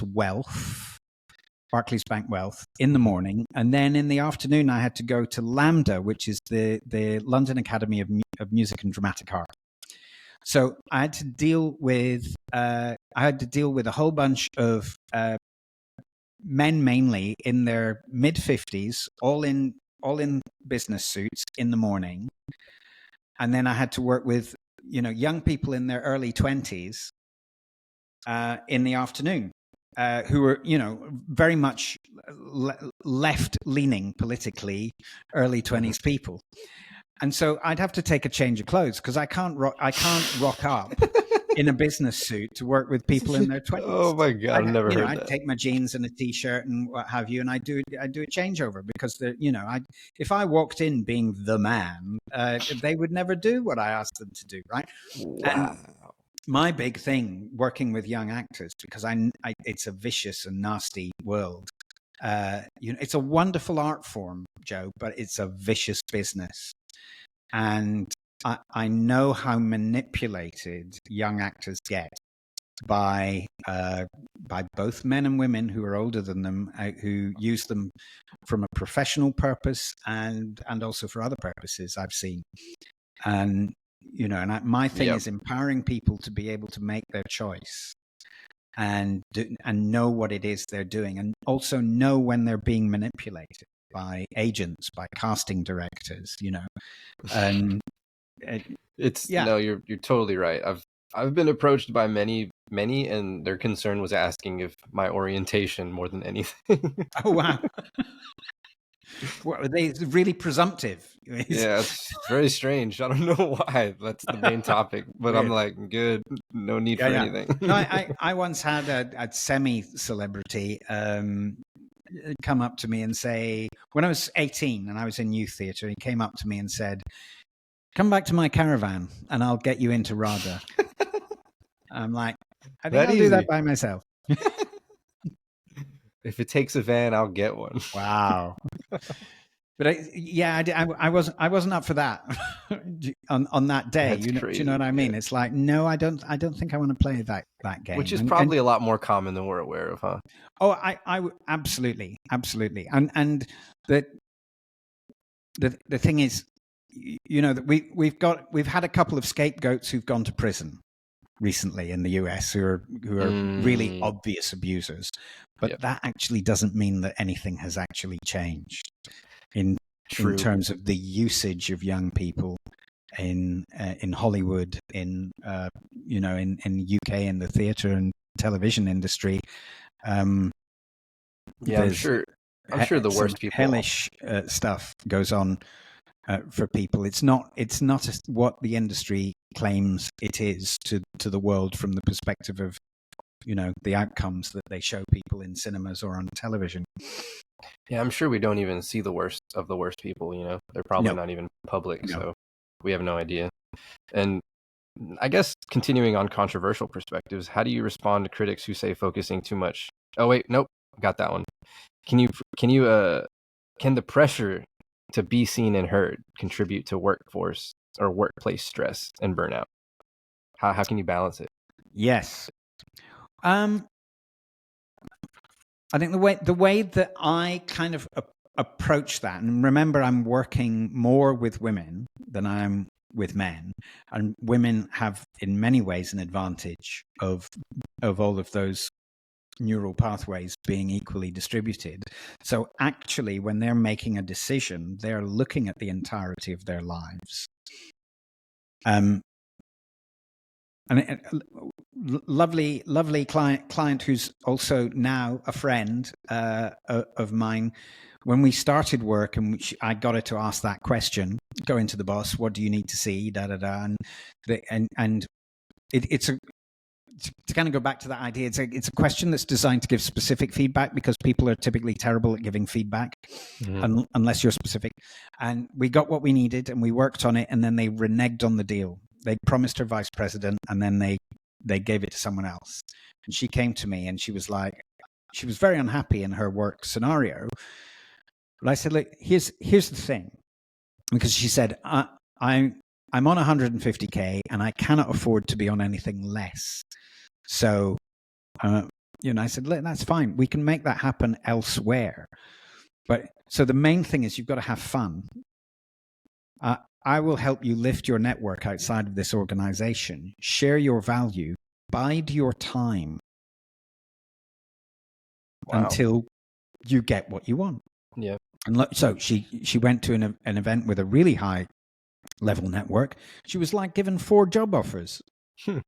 And, she spoke for about a minute and a half. There were people all over her going, damn, I'd love you to work for my company. But they were startups, and they didn't have the kind of money that she needed to go, but stay with it. And she just did. She did a few more. And then she said, look, I've just been approached by a company. And I said to them, yeah, I'd love to work with you, but this is what I need. And what they did was they matched the money she was earning in the first company, and they offered her a 40% cash bonus every Christmas. Damn. So, and the thing is, that came from her biding her time and being patient and being herself. And that what she got by virtue of doing that was to escape from the stresses of where she was at. And often the environment that we're in and the people who inhabit that environment can be the things that ultimately stress us out. It's a good little segue to this one, because speaking of environment, how do societal expectations about vocal authority and presence differ across cultures? I think, yes, that's a good question. I think certainly because English is still the language of business internationally.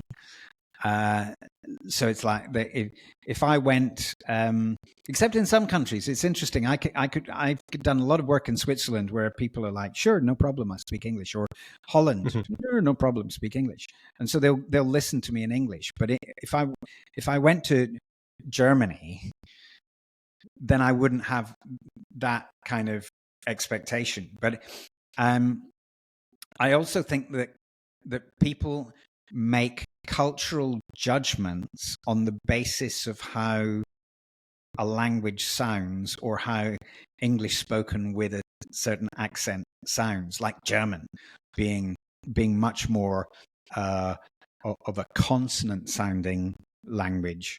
Nicht rauchen, rather than Italian or Spanish, a much more romantic sounding language that people have an expectation of certain nationalities being emotional and certain nationalities not being emotional. And so there's because the English habit, when people are speaking English, is to start a sentence with a great deal of energy and then fizzle out before you finish. So it's kind of, hey, I'm really excited about this, but I'm kind of going to... And so they don't finish the sentence. And this is not a problem that exists in America. So Americans find that really annoying, because I'm like, the sentence makes no sense unless I hear the end of it. And it's where that sense That's that funny. often I've heard expressed that the English are cold. No, I think it just leaves off like a little cliffhanger, perhaps. Like you could add more, but I'm letting you linger a little bit, Like Like, do you have something to input in a sense? Yeah, I don't, maybe just more of a respectful gesture. I don't know. Yeah. That's interesting. And I think it's a fear of being perceived as being too assertive.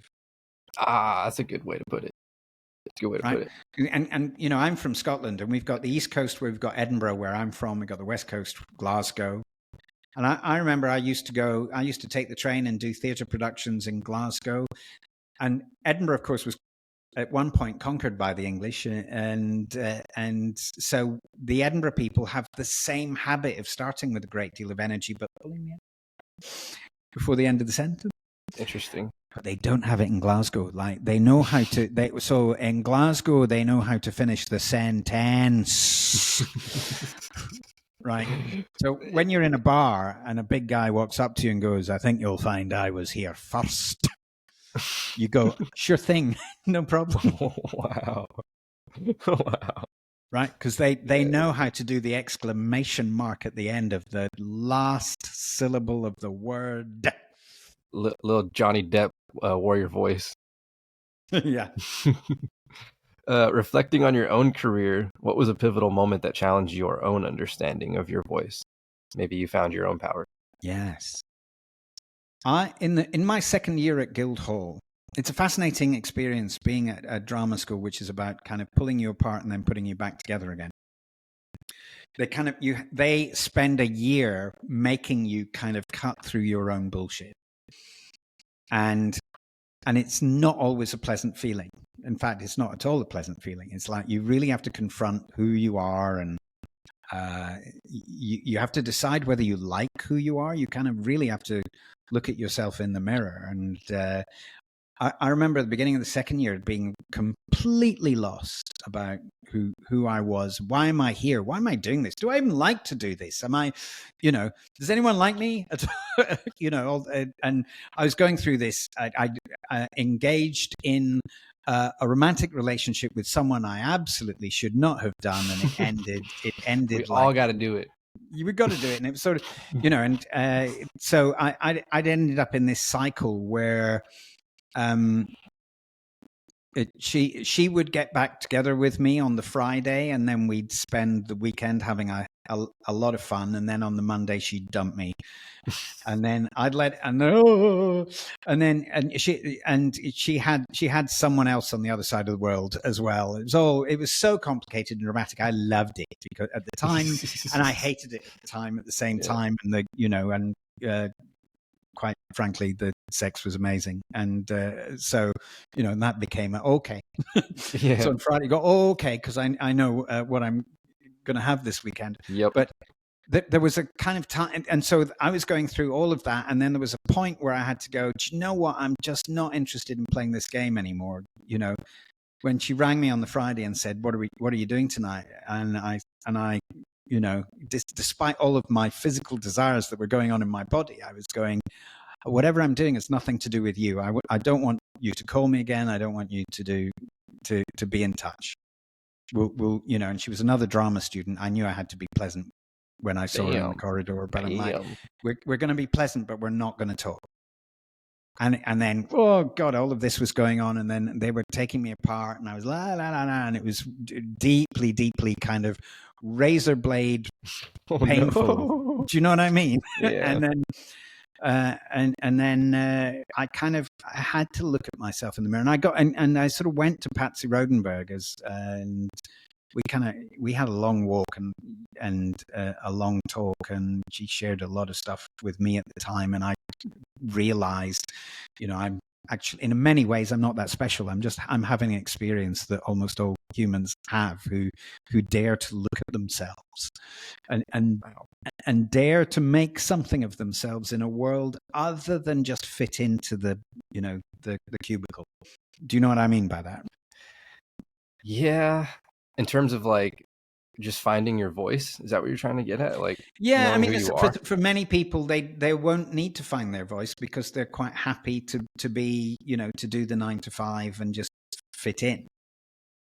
But for almost almost every actor I have ever met is someone who has never fitted in. And of course, if what you desire in life is to pretend to be anyone but you, then there's some searching that you've got to do about yourself. Wow. Right? What makes you want to be somebody else? What is it that's unsatisfactory about being you? And I think ultimately that's why I'm doing what I'm doing now, because I think ultimately I found that I far prefer being me than somebody else. That actually I can get up on stage and be me. I can get up on stage and be in the suit if it's the right thing to do, or I can be who I am without having to sort of pretend that I'm somebody else in order to feel like I have some value in the world. And you know what? I tried to feel like I was like relating to that in some aspect, but I didn't want to go like too deep into my own, but just trying to figure out how to word this properly. My mind is like shutting down, like it doesn't want me to say this. So your mind is going, don't go there, Joe. Don't go there. Basically, I'm trying to get this out. I'm sorry. No worries. I'll clip this somehow. Why can't it come out? Oh my god. I'll come back. It'll come back to me. We'll go to the next question. What controversial advice would you give someone who feels invisible in their professional environment?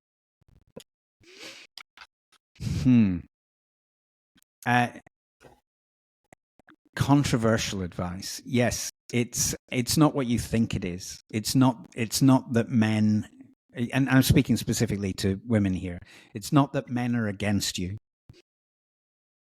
It's that they just can't hear you and they can't see you because because the neural pathways are all behind the eyes. You know, men, the whole men are from Mars, women are from Venus thing. It's like, it is actually true. We're separate species that are designed to work together to procure children and make sure that they grow up into sound adults. So we all have different skills and we all have different qualities, but often because most men compete with each other. There's no alpha dominance hierarchies, no natural alpha dominance hierarchies between men and women. So men have alpha domination hierarchies between each other. Women have alpha domination hierarchies between each other, but there is no natural alpha domination hierarchy between men and women, which is why we typically find it quite repellent when men do dominate women or in an abusive way, or women dominate men right? Yeah. So because it's not natural. So what happens is, at an unconscious level, when a woman comes in the room, what happens is that men go into alpha domination hierarchies for the benefit of the woman who's just not interested in any of it. And they're like, what the hell's going on? So there's, no, I think I know more about this topic than you do. No, I think you'll find that I know more about this topic than you do. No, I think you'll find my expertise is, it's like, what the hell's going on? Why are we playing this game? But often people will tell themselves stories. It's like, if there's one person, I suppose this is controversial, if there's one person you want to throw some blame at as to why you're in the situation that you're in, it's you. Because you're allowing shit to happen instead of taking some action. That kind of provoked my last thought I was coming back to. So in terms of finding your voice, what we were talking about and stuff, I had a song that I had written and it got on radio. And then the people that it was about, there's a lot more deeper to that story. But basically, despite all of that success, I was being told, don't talk about it. And I had this crazy platform at a great time, you know, when these emotions of mine were like peaking, and it was like my inspiration for writing this. And it's just so interesting how the repercussions or the backfire, the opposite reflection is, that is so deep or so personal that you shouldn't do that at your most vulnerable. You can still make people uncomfortable in your own truth, I think is what I was getting at. Yeah. And this and don't talk about it it's extraordinary. What we were talking about earlier about abuse within both the acting world and the banking world. I heard a story yesterday about a woman who on a Friday night in the bar was groped by every single male member of her team. She went to HR, and HR's response was, "Don't talk about it. Just don't talk about it." And she's like, "You're the people who are trying, just don't rock the boat. Shit, what's going to happen when, and it's like you ruin everyone's life." Quote, blame, quote. Yeah, absolutely. I think about how many actors will probably have sacrificed themselves by going to the caravan in order to be on television, to be in a film. Think of so many entertainment industry in general. Jeez, I think it's horrific. How many young women who are stars now have been, or have ever been stars, have heard the words, just don't talk about it. Don't rock the boat. Don't talk about it. And know that there are women whose careers have been ruined because they did. Wow. And you can go over there. So in many ways, it's like rocking the boat by actually sharing something real for a large part of society can be too scary, because don't talk about it, because we don't want to go there emotionally, because then we have to acknowledge that it's immediately real. I went to aliens.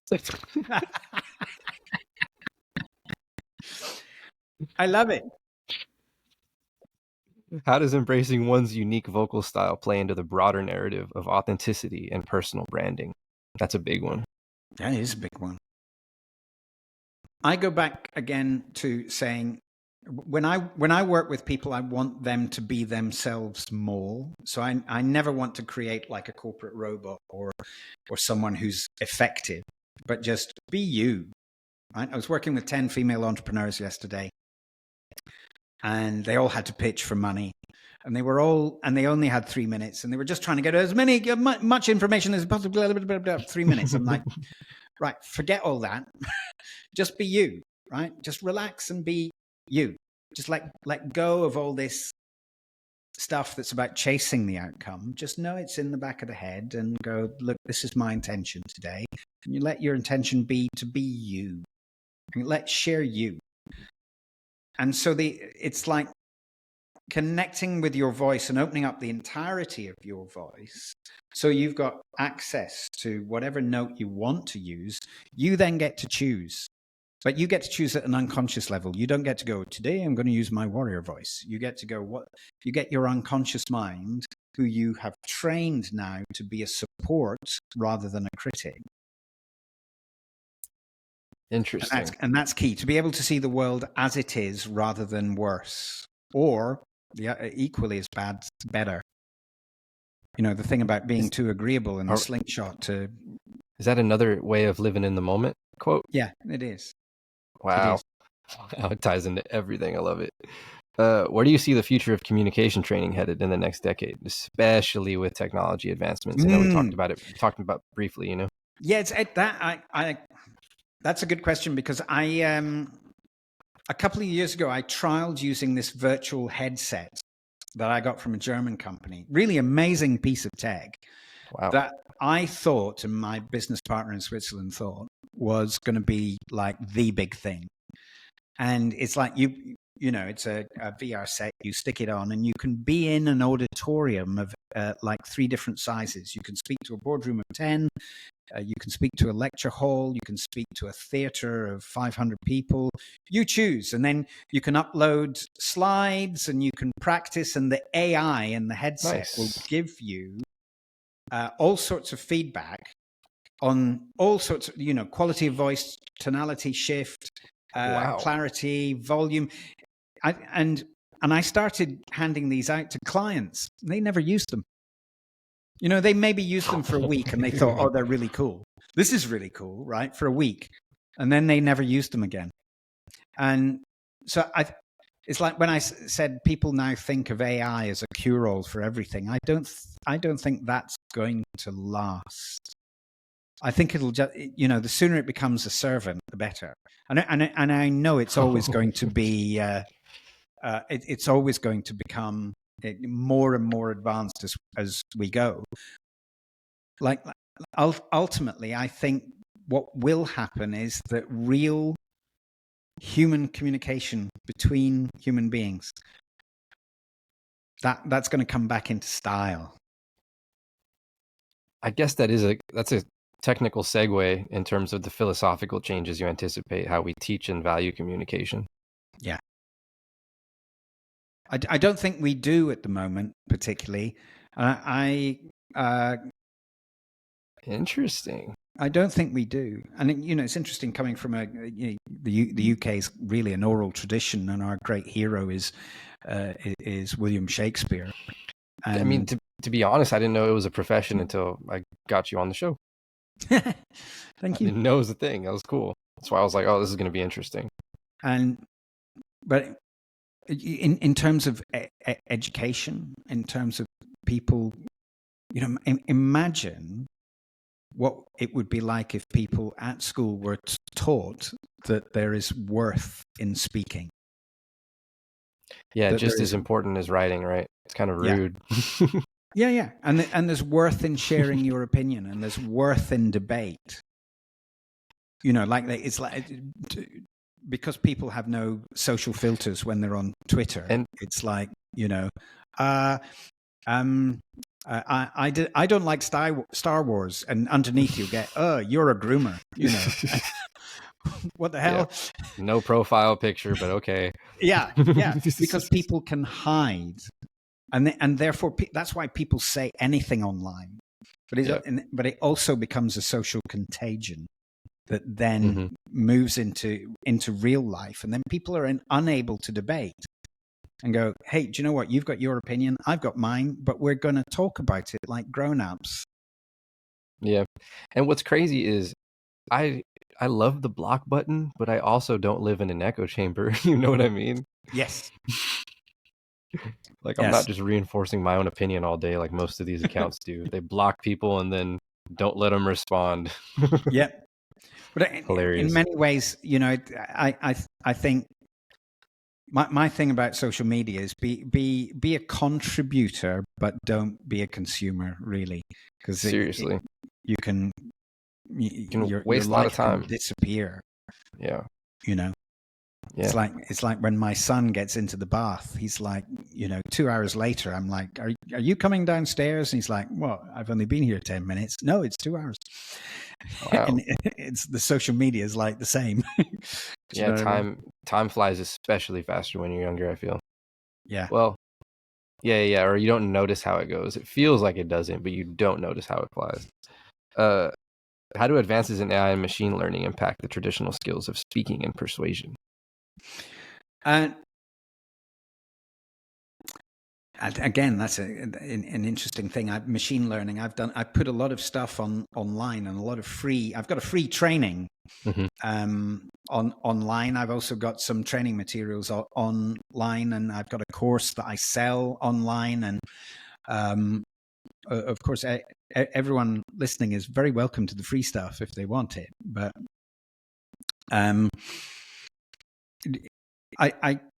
people haven't engaged with that. Like when they engage with me in real life, it's like, I did a free session as a gift to this organization that support female entrepreneurs. And I worked with 10 women yesterday. I worked with them for the morning, and I did everything I could to be as generous as I could with them so that they had a great afternoon pitching to the panel. But I've got 8 conversations on Monday out of those 10 with people who want to talk to me about doing some work. And so There's only with machine learning or doing stuff on video, I think there's only a certain amount of traction that you can make in my sphere. Yeah, maybe organizational skill, like, Yeah, I you think know, there's a lot that is I absolutely think spot on to do. for sure, and I think everyone's biggest annoyance, not just fear, is taking out the creative aspect, right? Like that's not what we want taken away anyway. Please Yes. don't do my job for me, just help me do it better. Yeah.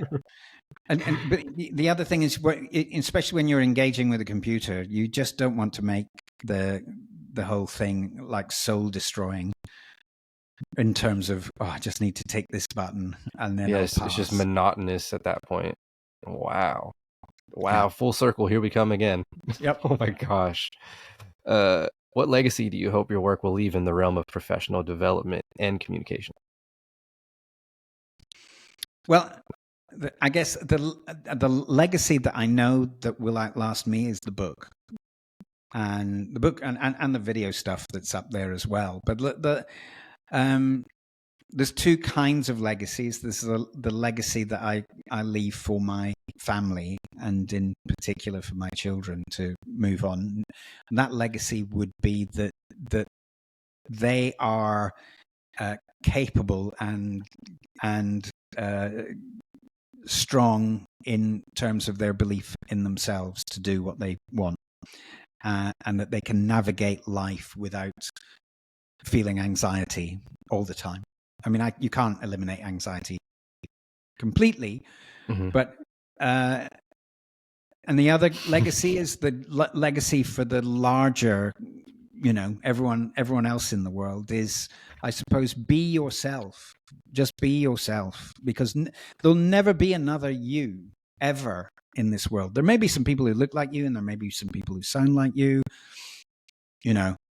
but there will never be another you in the whole pantheon of the universe. And so you may as well have some fun being you, and not trying to be someone else, unless you want to make a living out of trying to be someone else. Literal impersonation. Yeah, you made me think of my own anxiety. The way I usually get over it is thinking about it so bad into oblivion in advance that by the time it comes up, it's like I don't even feel anything anymore about it. Yeah. Well, anxiety is always about the future. Yeah. And so the more you can do to go, it's a visceral thing too, though, yeah, because if you're imagining it, then that's like the more creative and the more imaginative you are, probably the more anxiety you have. Yeah. I was thinking about how I can stare at these roller coaster videos and feel like I'm literally on them. Like, what is wrong with me? Yeah, that's very cool. I went to the IMAX when I was in the States. I went to the IMAX at the Grand Canyon and sat in the front row and had that whole experience of when the helicopter's going over the edge, and oh, I'm here. Oh God, feels like it. It's insane. Yeah. How does the journey of improving one's communication mirror the journey of personal enlightenment? Ooh.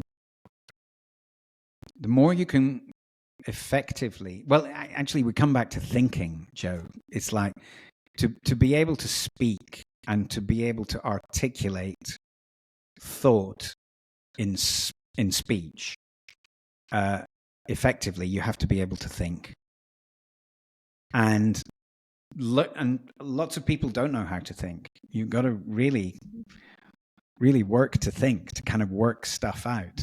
And when you learn to think, you develop yourself. Beyond the obvious things that people do to themselves in order to not think, in order to prevent themselves from developing. To learn how to kind of empty your mind out of that and start thinking about, well, here's a challenge, or here's what I think about this, and so let's look at this, and am I right to think about like this, and here's another thought, and can I hold a paradox in my head? Oh shoot, that's gonna get people like confused. Right. So Can you argue against your own self, right? yeah, Like, you can. Right. Yeah, yeah. absolutely. And in a way, that's essential for being able to think. Yeah. So it's like I remember doing this Reasoning for reasoning. around a thought, and the thought is like, London's a lonely place to live,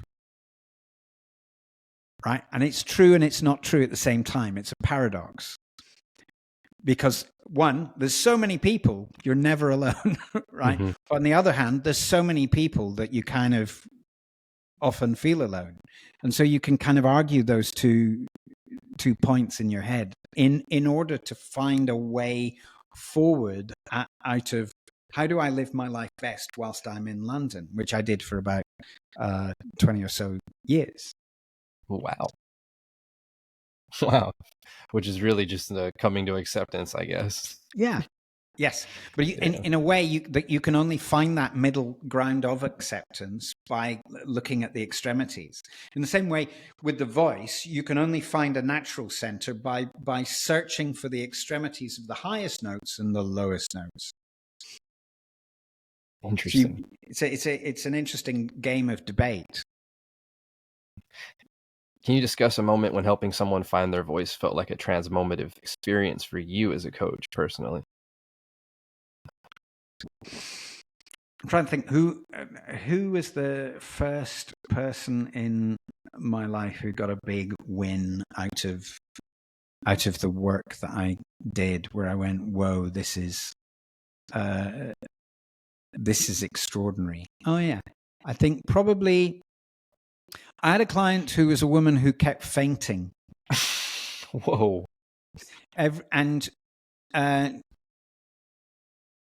She wanted to be promoted onto the board of the bank she was working for. And they came to me and they said, look, we think she's great, but she's now fainted 3 times on stage. She's embarrassed herself and she's embarrassed us.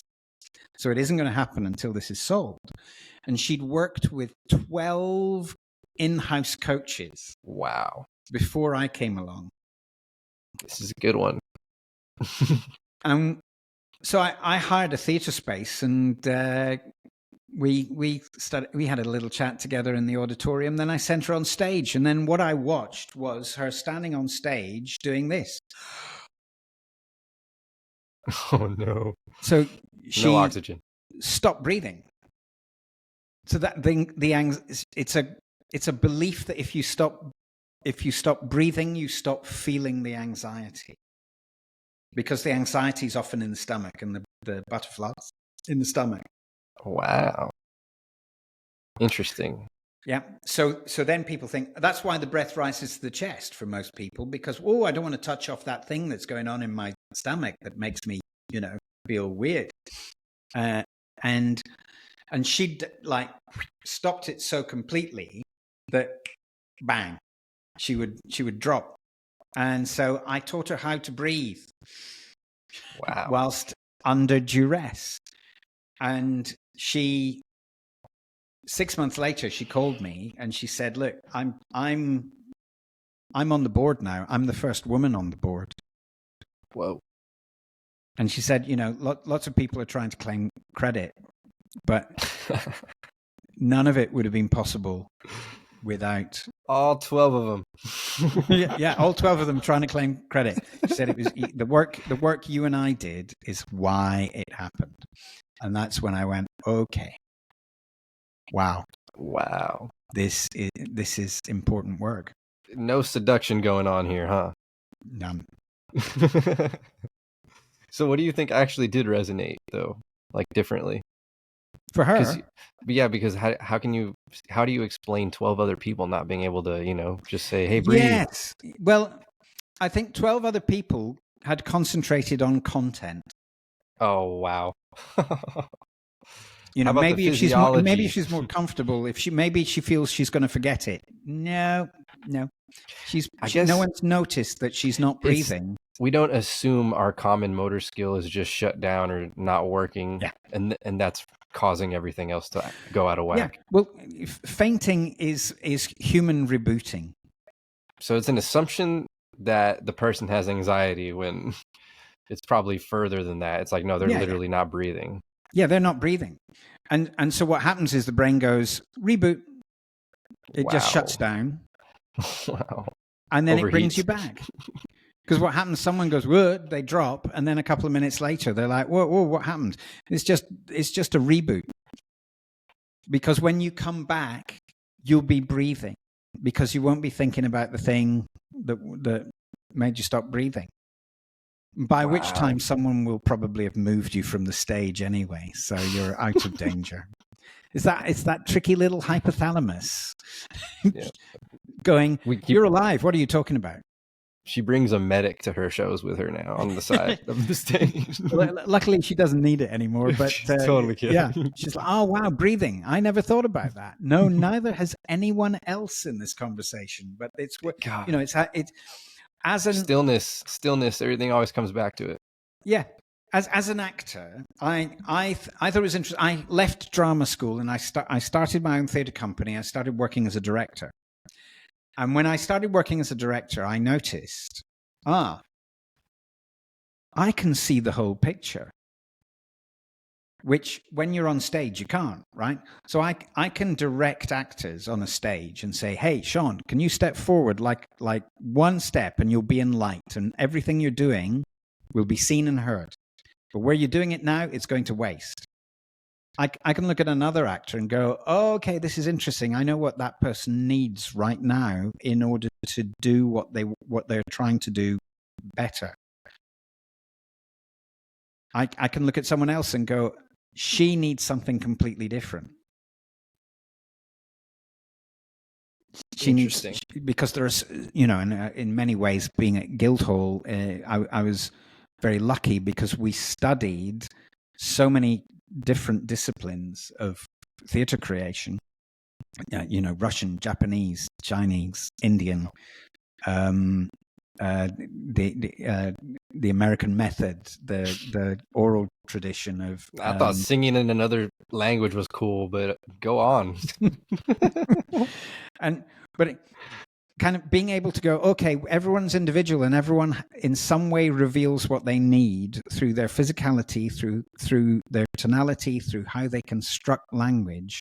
My job as the person who's in the auditorium is to be able to help them all with their individual specific needs. And so that, if you like, that's how I couch what I do in the corporate world or in the entrepreneur world.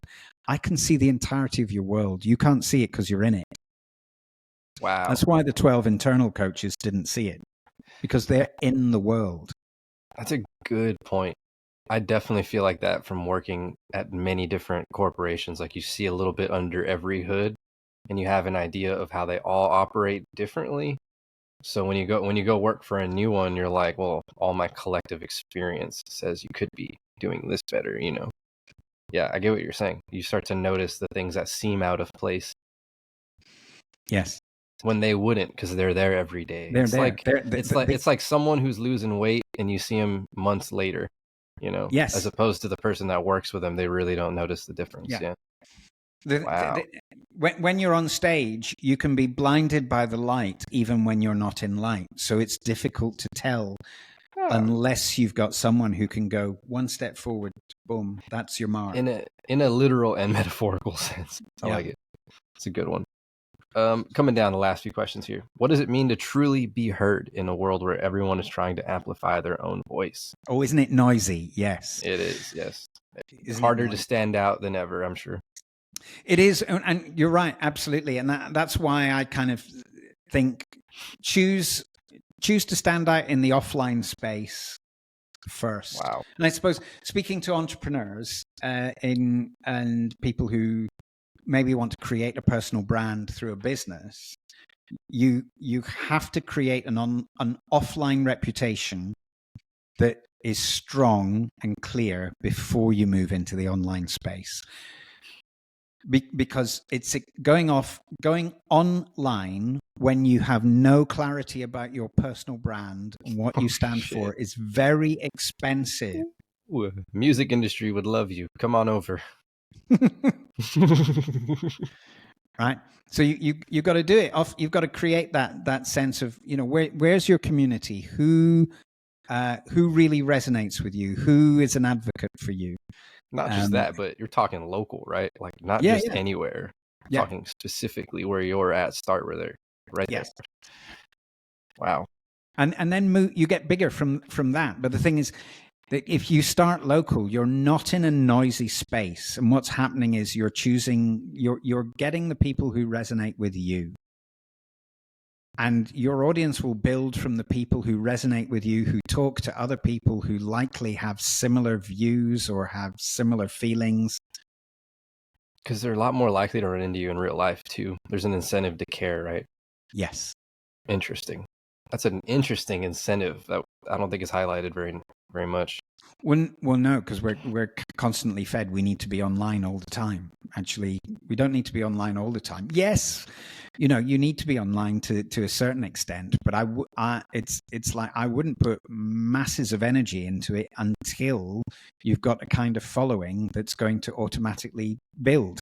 And besides, you also need to have some finances behind you in order to stand out from the noise. It's definitely a conundrum, though, because I can see how people don't think their own hometowns support them, and oftentimes they don't until they come back. So it goes both ways, double-edged sword.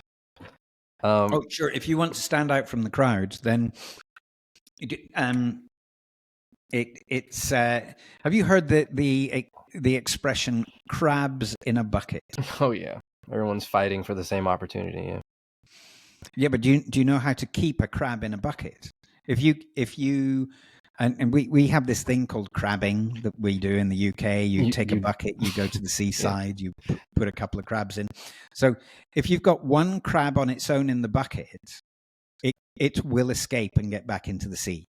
Wow. But if you want to keep one crab in a bucket, what you do is you put a second crab in a bucket, and a third, and a fourth. And what will happen is if one crab looks like it's escaping, the others will pull it down. Wow. Even to the point of cutting off claws. Right? Because no, you're not going anywhere. You're safe in the bucket with us. Is this a metaphor for the competitive music industry? It might be. Wow. It might be. Yes. Very interesting. So we hear the phrase, but it's never broken down like that. Yeah. And so it's like when you choose not to have a job but be an entrepreneur, right? And they're like, "Oh, that's a bit scary. That's a bit risky." And to me, I'm like, no, the real risk is that I might not experience life until I'm dead, by which time it's too late. That is real. And if you put a business out there and or a record or whatever, or film, and it fails, they go, "Oh, what a shame," right? But they'll congratulate you for, buying a car on hire purchase, or, having Netflix, or whatever it is that's about just fitting in with the rest of us. Yeah, spending money, usually. Yeah. Wow. And so kind of thinking of, because conscientiousness is thinking, I tell you what, I'm going to work today because my life will be better if I do. So I'm reminded, there's a Simpsons joke that where Homer Simpson is about to drink a liter of vodka and mayonnaise, and Mo says to him, "That's a really bad idea. Don't drink the vodka and mayonnaise." And Homer goes, "That's a problem for future Homer." Oh my God. Too real. Too real. Right? And people are like that. It's like, that's a problem for future Homer, right? You're throwing away all your money. You're drinking too much. You're whatever it is. That's a problem for future Homer. Whereas if you go, right, well, look, if I don't go out tonight, but I work, or if I focus on this and stay focused on this, then actually in the future, if you think about your future now and you prepare for your future, you will feel less anxiety, because anxiety is all about the future. So true. How do you help clients balance the drive for professional visibility with their inner search for meaning and satisfaction? They're always linked. With the people I work with, they're always linked. And or you don't take them as a client. or typically we don't resonate. Yes. Yeah. It's like the search for more money is actually a mask for the search for more meaning.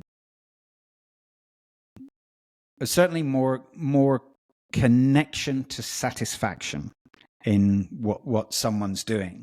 So because the route to more money is always providing more value, the journey is about how do I become indispensably valuable? Wow. So I say the journey is between everyone upstairs seeing you as the title on the door to the other end of the journey is everyone looks down and goes, wow, isn't that person amazing? And we couldn't possibly do without them. Would that be becoming indelible? Yeah. Wow. Yeah. Wow. And it's not just about money. It's about, and sometimes it can be about money. It can be about how much money you bring into an organization, but that can also work against you. Because I had a client I worked with who was such a good sales director that they would never promote him because they were too afraid of what would happen if they promoted him. Well, who's going to bring in all the money? Because Steve's so good. Yeah.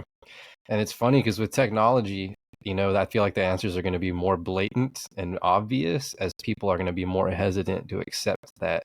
How could this be? It's going to be a lot more pushback in the future, I feel. I think so. Yes. I think it's good for human beings to kind of reinstate themselves and kind of be less passive,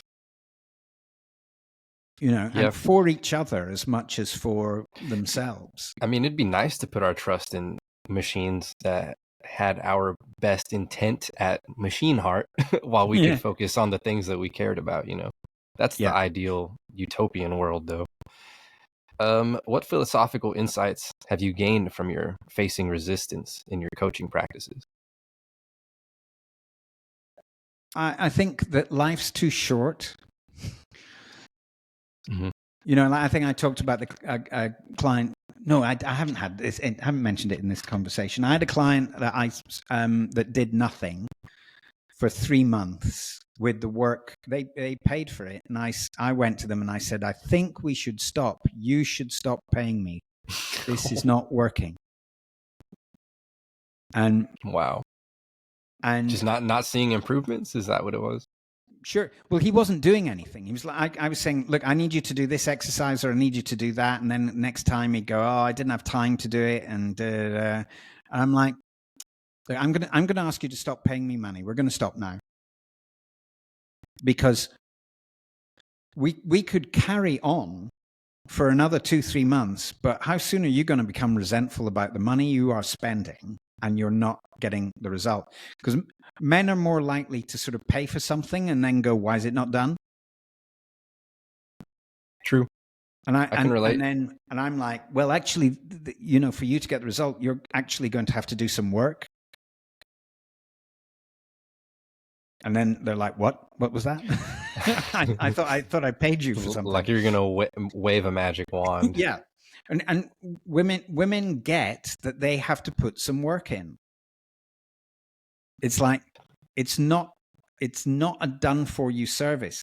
I mean, you can have a done for you service, but if you pay a lot of money, I will go into those meetings and represent you. If you pay me enough money, I'll stand on the stage and I'll represent your bank.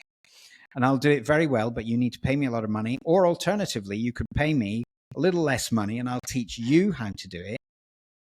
And I'll teach you how to have a wonderfully satisfying life and earn more money at the same time. I'm kind of glad you said that too, because I feel like women have been getting a bad rep recently in that area. I think, yeah. For no reason. Yeah. No reason. For no reason at all, yeah.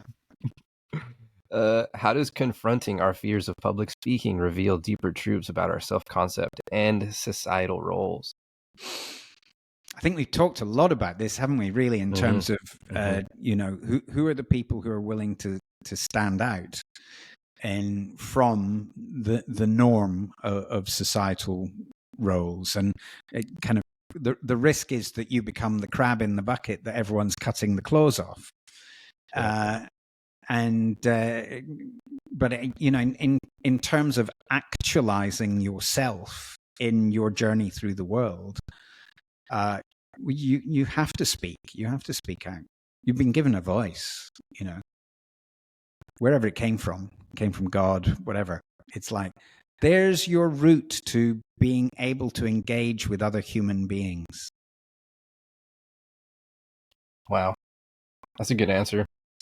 Little cut there. How does confronting our fears of public speaking reveal deeper truths of our self-concept and societal roles? Yes. So, I think I was telling a story, but I've completely forgotten what that story was in the break. But I think it goes back to what we were saying about crabs in a bucket, and having a voice and expressing a voice is taking the risk of being the crab that others are going to try and cut the claws off. Because the other crabs think that they're trying to help. They think they're doing the right thing, keeping you safe in the environment where there's no risk. And to have a voice is to take a risk. Wow. And you just made it sound like they could be doing that unknowingly, pulling you back. Oh, they down. do. They unknowingly. They really think I'm doing the best thing. Not just the the evil ones that are out here. Like, you hear about such gang culture and music and violence and things like that. So I'm just thinking, there's people unknowingly doing it. I didn't think about that. All the time.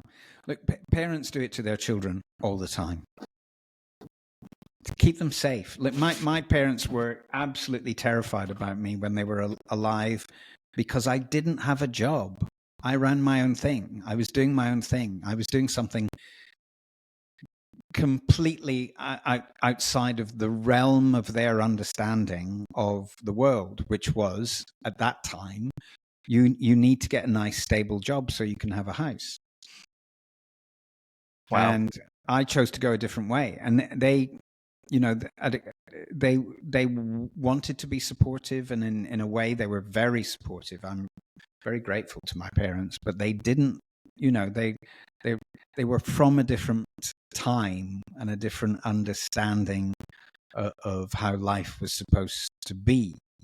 So, often families, and coming back to what I was saying about money and its link to self-worth, it's all familial crab in a bucket stuff. Wow.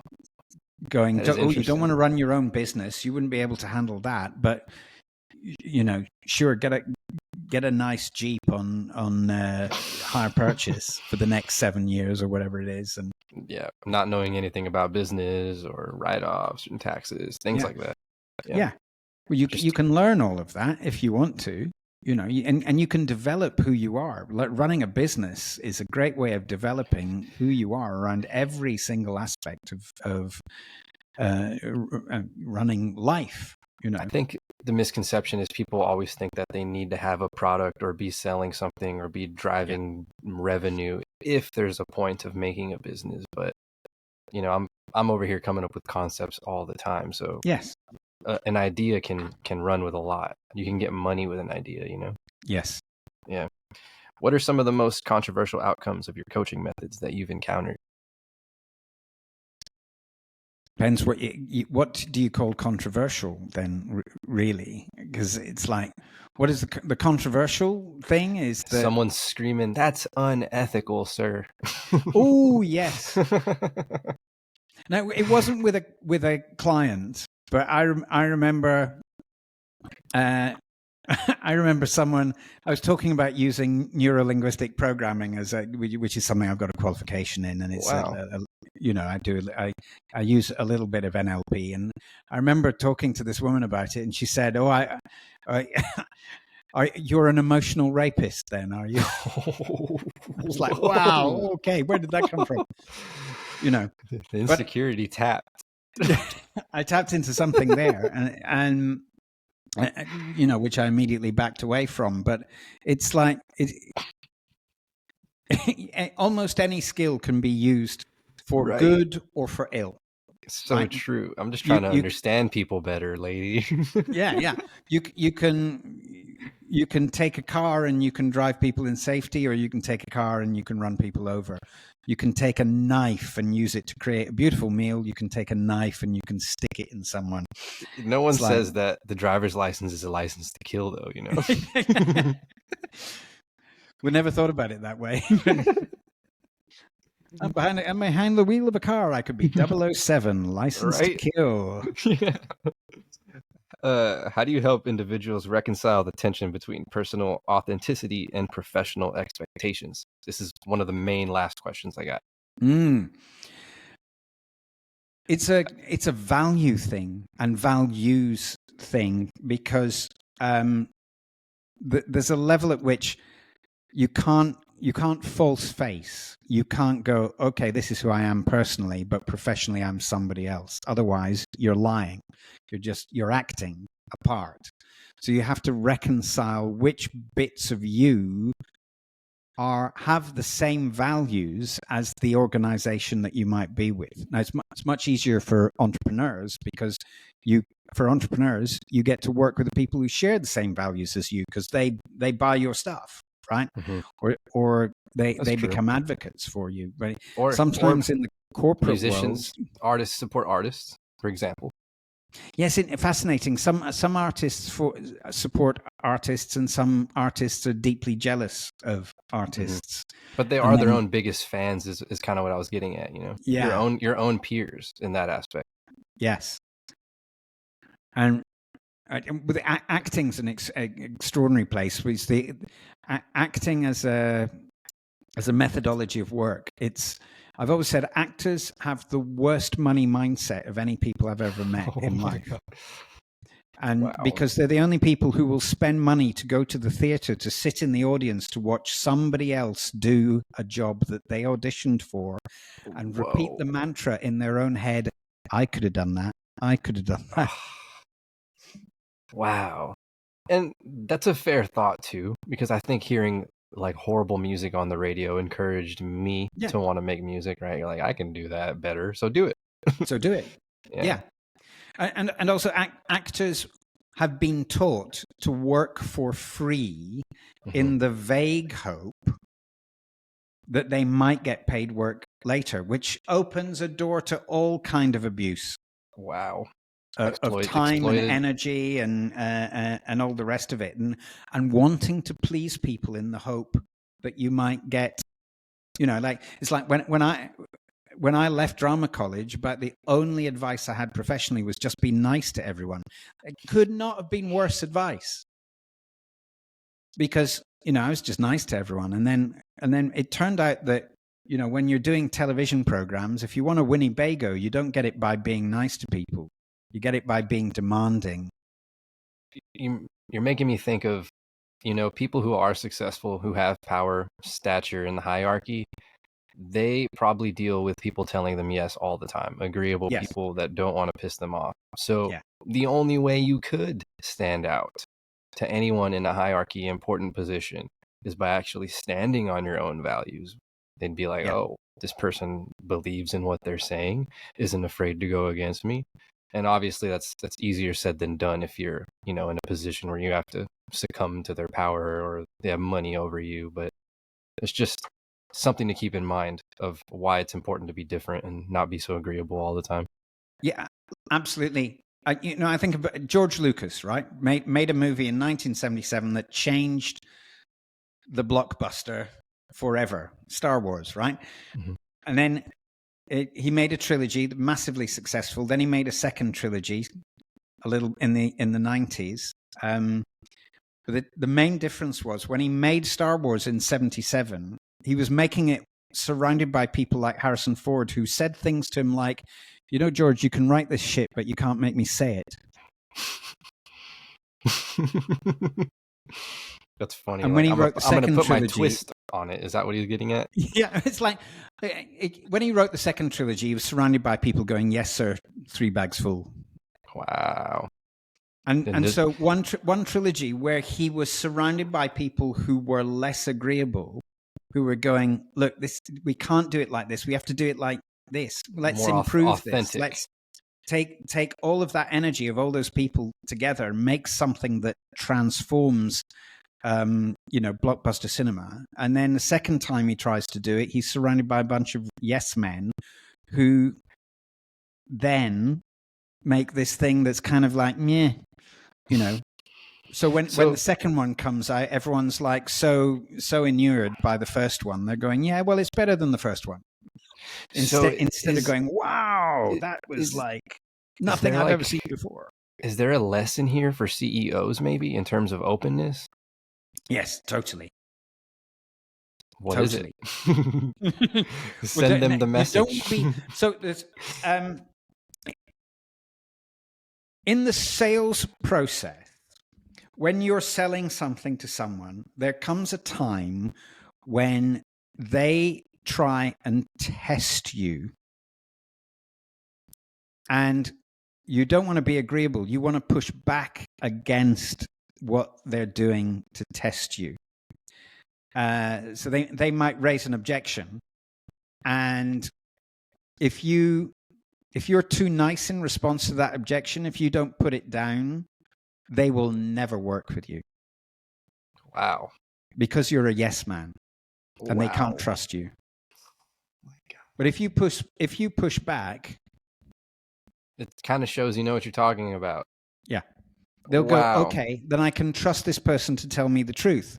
And Jeez, that just goes to show this person's been here the whole time, right? It's a slight test of awareness of, are you just saying yes to everything? Yeah. Wow. Here's a curveball.